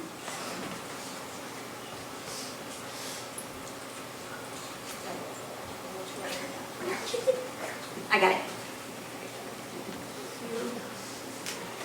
So, yes, what a delightful and certainly unexpected gift this honoring is. I was sitting, talking to my niece who lives in Oregon on the phone, called her to check in on her. She's very pregnant, and just wanted to see how she was doing. And I started, after about 30 minutes, I thought, well, I'm going to open some mail.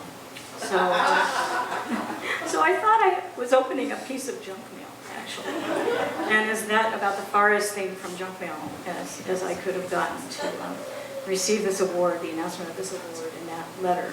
And my heart started to beat really fast, and I kind of danced around a lot of the night. So.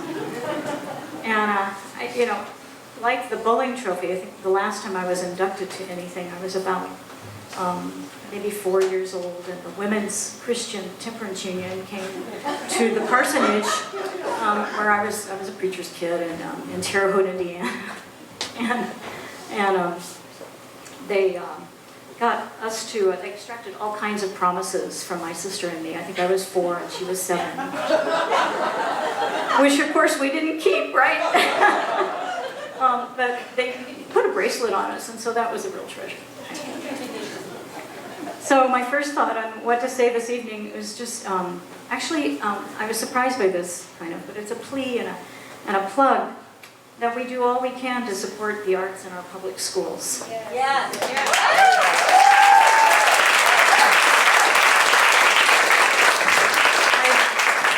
I really don't think, having lived in Missoula this long and seen an iffy kind of thing going on sometimes with whether or not the strings program is going to be able to continue or not, I really think it's not anything to take for granted, although it seems to stay and be there year after year after year, and it's just a wonderful thing. I probably would not be standing here if it weren't for the Louisville, Kentucky public school system, and if I hadn't been encouraged to take up an instrument in the fall of 1963.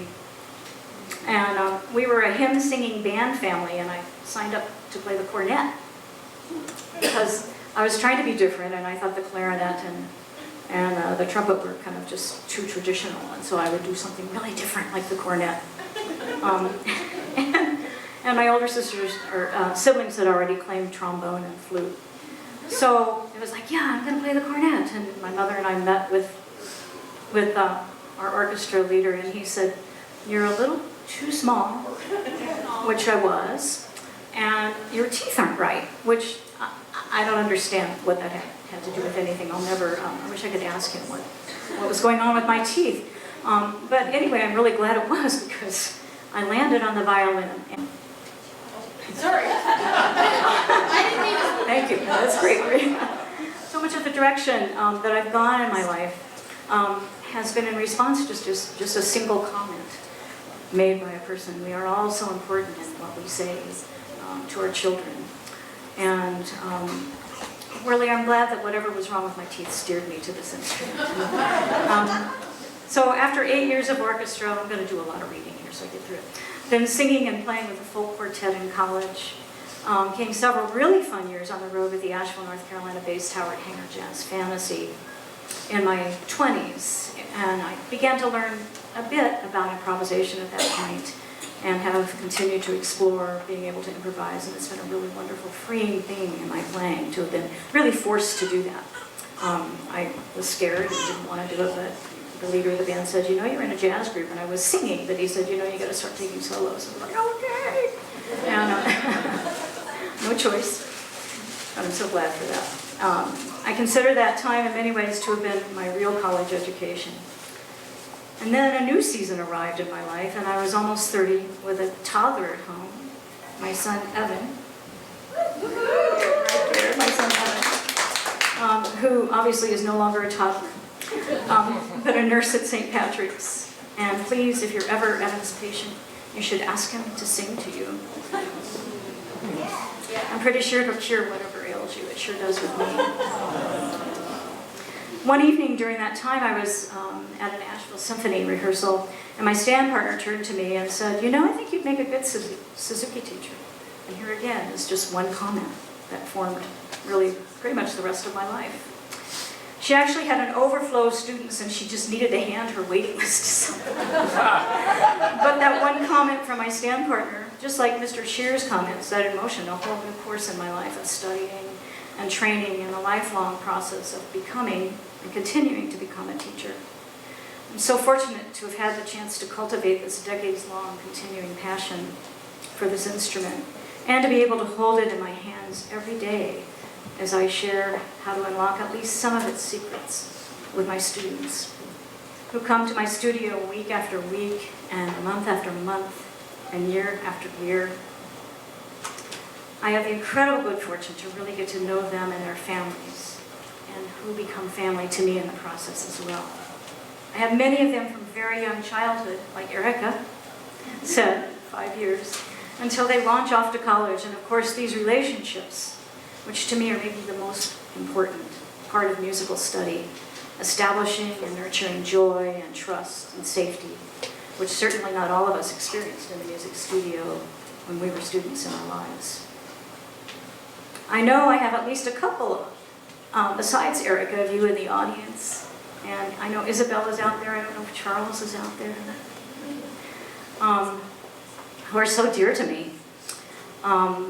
And again, Isabel started to study with me, I think she was 3, and Erica when she was 5, and I just want to show you, this isn't even the smallest.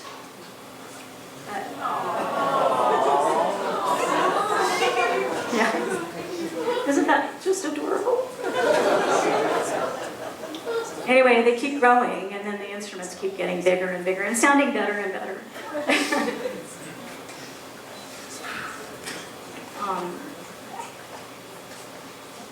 Yeah, you can imagine Erica at 5 years old, or 3, 4, 5 years old, holding that instrument in her hand.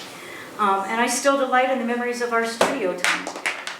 And Suzanne, her mother, who is now a lifelong friend. Suzanne's shining face, supporting, taking notes, laughing together. She's pretty quirky. We were pretty quirky in those lessons with each other. This is a lesson template to which I've aspired and continue to aspire now for almost 37 years, with of course lots of scales scribbled in.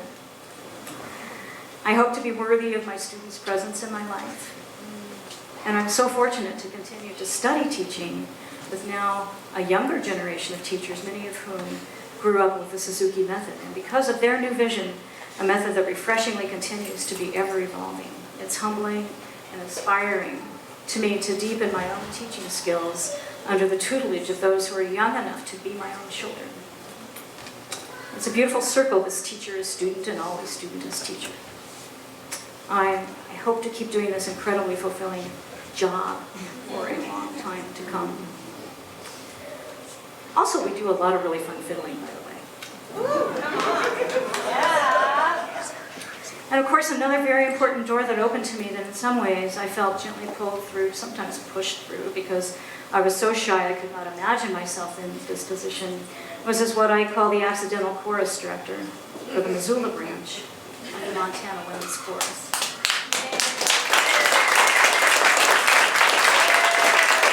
Some of whom are here tonight, wonderful, wonderful women. The chorus was founded by Judy Fiel in 1997, and I believe her first performance was at the first Montana Pride here in Missoula, under the Caras Park tent. And what a rich and gratifying experience singing with this group of women, so committed to presenting material especially empowering to women, and to supporting so many other important social justice issues of our state and world. We are especially indebted to dear friend Carol Schneider for her strong commitment and organizational skills and organizational guidance of this group. And I can't end without mentioning the total delight I feel whenever I'm able to make music with my sons. Evan, the singing nurse, who is a guitarist, singer, and Campbell, who is way too far away in New York, making his way, pursuing his own musical passions as a composer and percussionist. And my amazing wife, Katie Dickinson, who is a musician companion as well as steady cheerleader, always a willing listener, way more than I probably would be myself, and feedback giver. I am just plain lucky.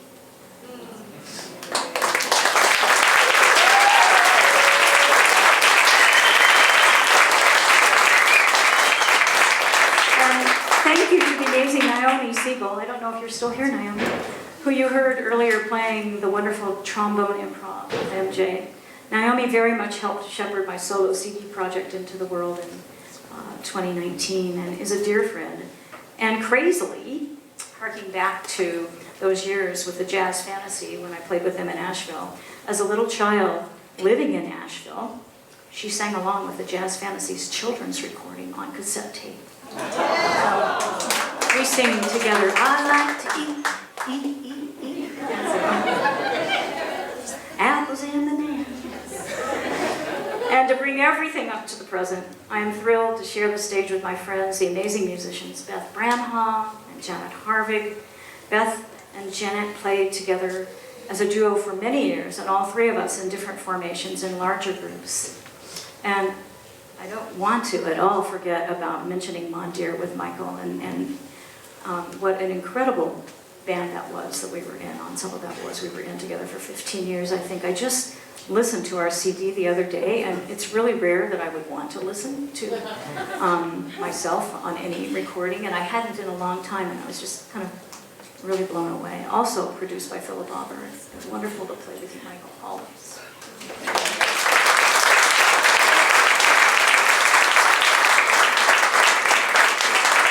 And where's that didgeridoo?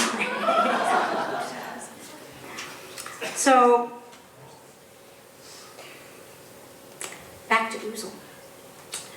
We all three have played together in larger groups, and some with Bill Mize, who is Beth's husband. And our musical collaborations are incredibly soul-fulfilling to me, empowering, and fun. If I get nervous during a rehearsal, Beth just throws something at me and fixes it. I think we determined that we have not played in concert since January or February of 2019. It's pretty obvious why. Or 2020. Obviously, why we haven't played very much since then. So this is such a welcome opportunity, Mama, and thank you so much to all of you. We plan to do more, hope to do more. We love that we're going to have the opportunity to play here this evening. And thank you for creating this wonderful evening. It's mind-blowingly wonderful. I'm so moved and honored to be on this incredible list. And Anthony, I only met you today, and now I feel so sad for Missoula and me that, are we not supposed to announce that you're moving? But you are. But also so glad for Missoula that you were here for 5 years.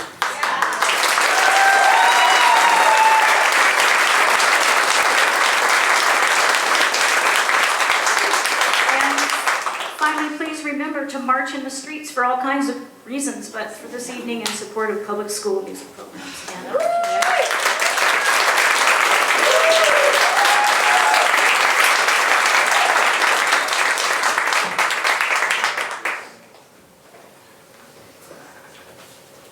wow.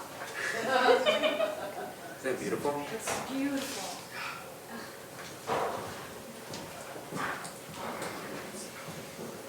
So I'm pleased to now welcome to the stage Beth Bramhall and Jeanette Harvey to join honoree Beth Youngblood together as the trio Oozle.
I don't even know what to say, and I'm supposed to be the MC. Again, thank you to Beth Youngblood, to Oozle, to all of our inductees. This is incredible. What an incredible night. Together, these inductees have at least over 160 years of collective impact in Montana and American music. I'm sure any of them could tell you how much it takes, how many hours in the studio or at the keys, how much time chasing chances, building your portfolio and profile, finding your platform. If you're established in the industry, you may remember how important it was or how helpful it might have been to have others in the field guide you and provide opportunities to work and grow. Anyone who loves music might remember further back to a song that changed your day or performance that changed your life, like this one.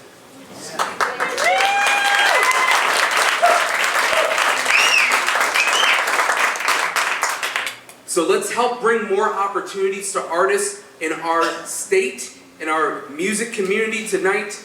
Please, please consider making a donation to the Montana Area Music Association. With that, we're going to break for a brief 10-minute intermission, so please stretch, enjoy some more refreshments out in the show, outside the showroom. And I just want to also say thank you to our friends and sponsors, Mary's Mountain Cookies and Missoula Tea and Spice Trading. When we return, we have another special award to present, as well as plenty of more music with tonight's special Songwriters Circle Montana. Coming up, we'll see you soon. Attendee or a newbie, we are thrilled to have you here as we work towards building a sustainable music community. For those of you who I have not yet had the pleasure of meeting, my name is Maria Zapata, and I had the joy, the challenge, the grace, the just opportunity to co-found this mission alongside Anthony Brown and another individual who was able to be here for a little bit tonight, Callie Morris. We co-founded this mission in 2019, and I've had the privilege of carrying this mission forward as the executive director. And it is with immense gratitude that I stand before you today, reflecting on the journey that has led us here to this inaugural gala celebration. I am proud of the progress that we have made and the impact that we have had on our community. But it was this community that first had an impact on us. And it is because all of those that came before, that were part of paving the way for the arts, that MAMA has been able to build and grow to the extent that we have. One of those individuals who was an integral part of this community passed on a few years ago and isn't able to be with us tonight. Mike Avery was somebody that gave opportunity to anyone and everyone, myself included. A talented musician himself and an avid music lover, he provided many musicians that you know and love here today in Missoula with the opportunity to get their start. My first open mic was at Sean Kelly's, now known as the Tom Marbar. It was loud, crowded, and always full of talented musicians. Every week, Mike showed up to run this event, promoting events, running sound, and taking time with each artist. And when Sean Kelly's was shut down, he kept the open mic alive by bringing it to the Badlander. Again, week after week, Mike was there. And although he isn't with us today, his commitment to creating opportunities for musicians is very much alive with a vision that I personally hold very near and dear to my heart, and is much of the reason my MAMA was first created. We can think of no better person, so imbued with the characteristics that make our music scene so special, to honor this award with his name. The Mike Avery Award is given in recognition of one's passion for creating opportunities for individuals to be heard, to being an exemplary model of selflessness and humility, and being present for this community and its music. And it is with that honor that I present Michael Marsolek with the first ever Michael Avery Award.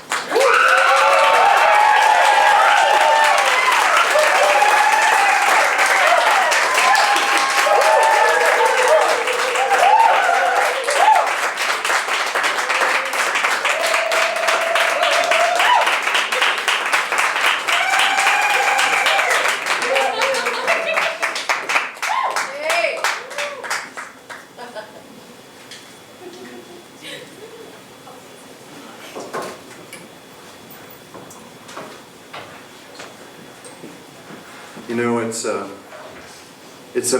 immense honor to receive something like this, an honor like this in someone's name, right? And Michael Avery did a number of amazing things in this town. I didn't know him really well, but knowing this community and knowing the musicians in this community, everybody knew Michael at some level, I think. I think when I was thinking about what this award means and this idea of promoting and of helping and of supporting and of cultivating artists, you know, I think about the joy of sharing music with people that we've had the chance to do. I think that's really been certainly a big part of my life, is just seeing those moments, you know, those Genesis moments where somebody's got a drum in their hand for the first time, somebody's got that joy of making music in a different way. I think also that, you know, in the other hat I wear, in the radio world, there's this magic of the power of the human voice, right? And the power of story. And the chance there is to get music into all of our lives, right? So, for example, people have been telling me for, well, many years now, but certainly the last 5 or 6 years, I've never had as much feedback as I've had saying how important having public radio is in their lives, and lives in Montana, and how important it was to get through the pandemic. But I have to tell you that for every person that talked about the, I'll try not to do too much of a pledge drive pitch here, but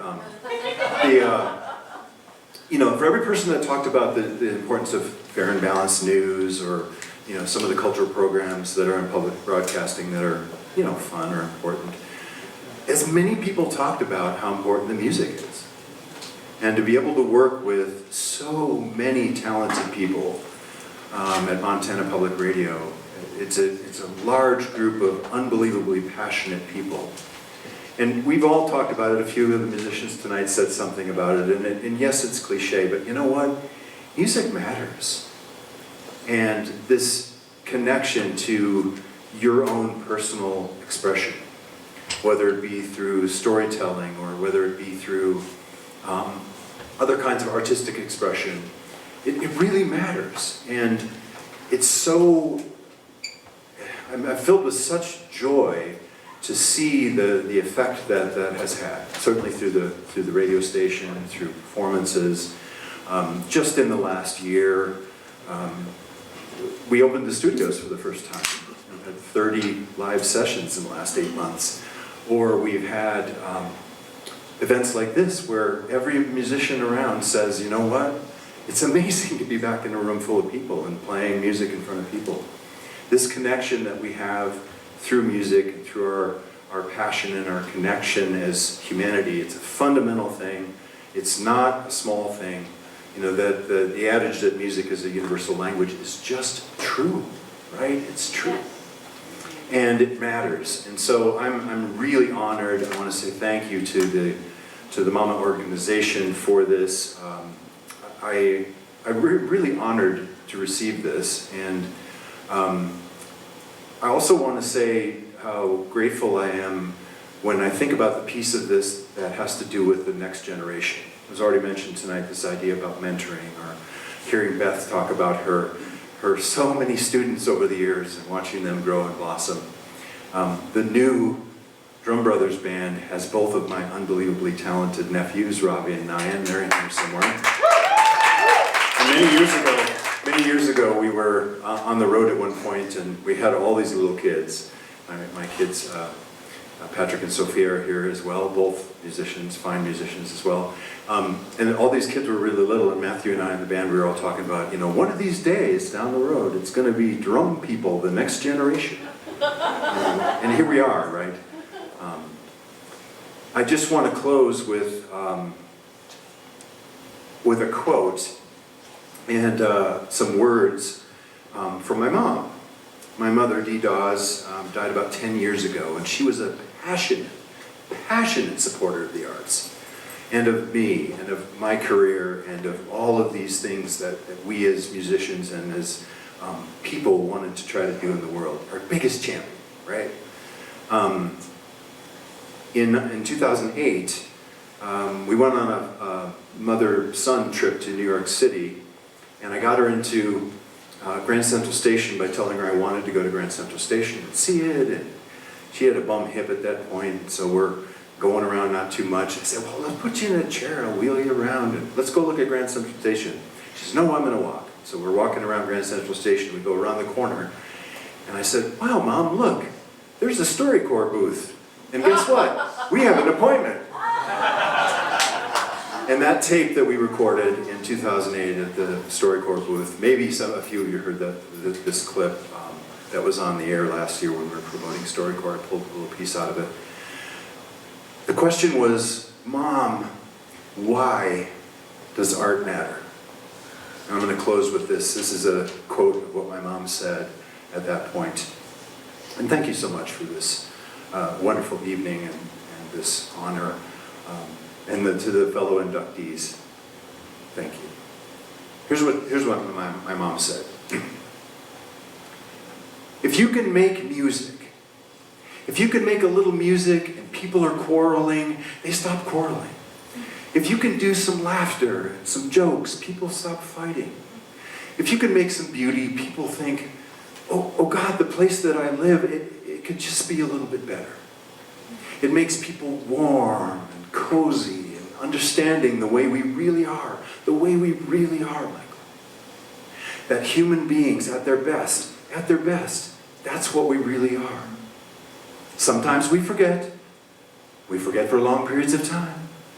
Like right now, the world seems like a mess, but really it isn't, because there's still people painting and telling jokes and making music and making plays and making pots. I think the arts, they're the best thing, and I think it's the truest connection to the divine. DDAWS 2018. Thank you very much.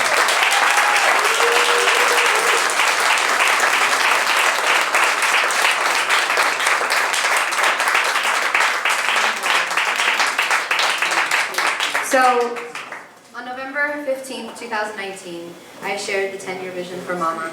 And that 10-year vision has been a part of holding MAMA accountable to its core and its inevitable evolution. It went simply like this. MAMA grows in the spring. MAMA shines in the summer.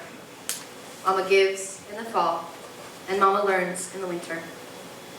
And I personally believe that this model is one that all of us can adapt into our lives as we move forward.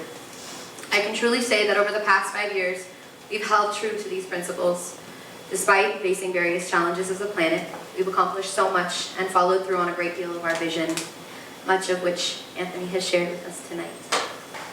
And we know that we couldn't have achieved all of this without the dedication and hard work of our team, our supporters.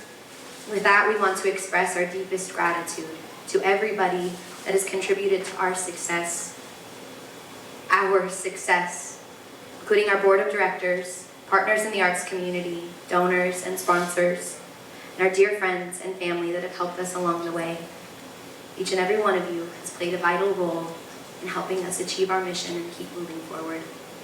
I want to thank MAMA's board of directors, past and present, Barbara Neeland, who was here with us tonight, Tom Bensen, two of our past presidents. Thank you for your efforts from the very, very, very beginning, for stepping in and believing in us through all of the growing pains.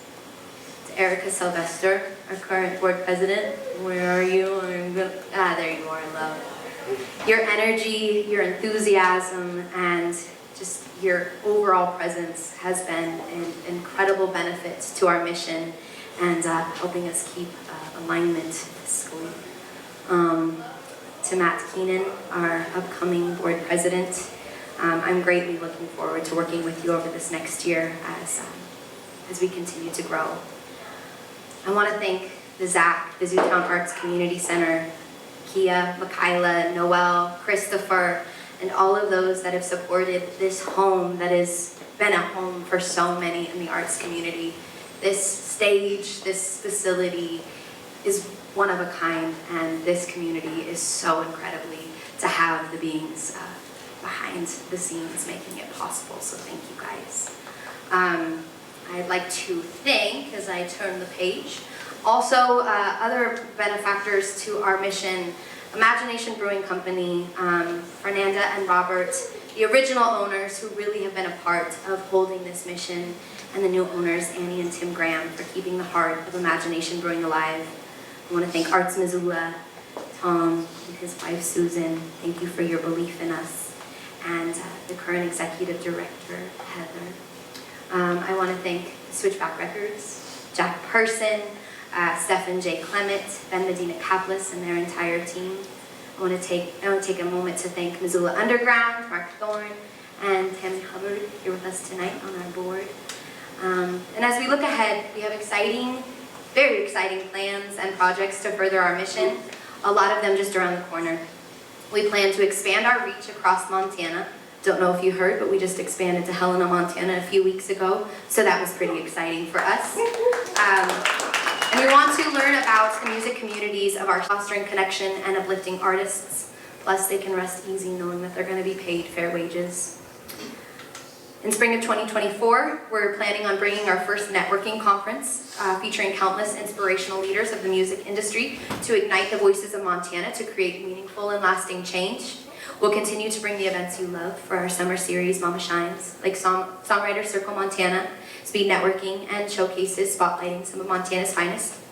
We'll nurture the partnership that we so graciously hold here at the ZACC and continue to host our monthly Mama Open Mic. Next one is April 6th. And before you know it, we're going to have our very own Mama's House. And this will be a community hub where artists of all backgrounds and ages can gather to glean resources, learn about upcoming opportunities that pay fairly, engage in professional development workshops through Mama Academy, have a consistent space to rehearse because it's hard to come by, and our very own artist residency for musicians. We've had quite the journey to get here. It's been a hell of a ride, and we've got quite the journey ahead. And in honor of that journey, and the fact that we have all found ourselves here tonight, I'd like to share a song with you. And this song calls us forward into belonging, and it is called Belonging.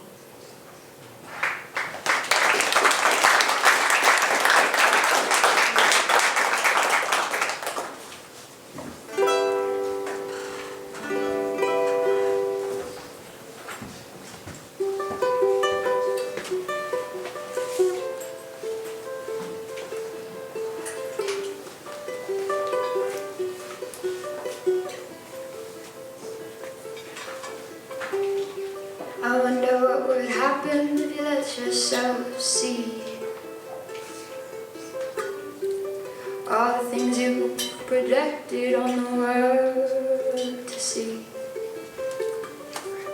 Why are we afraid? Was it something that was said? I know it's a lot when we open our eyes and we start to see, start to know there's a lot of noise making its way. I don't have a choice but to say, when will we see? We're all stumbling on our way to belonging.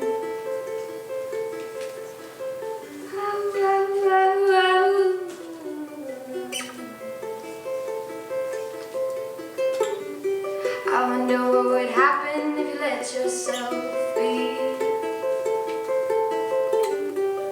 All the things you're destined to be.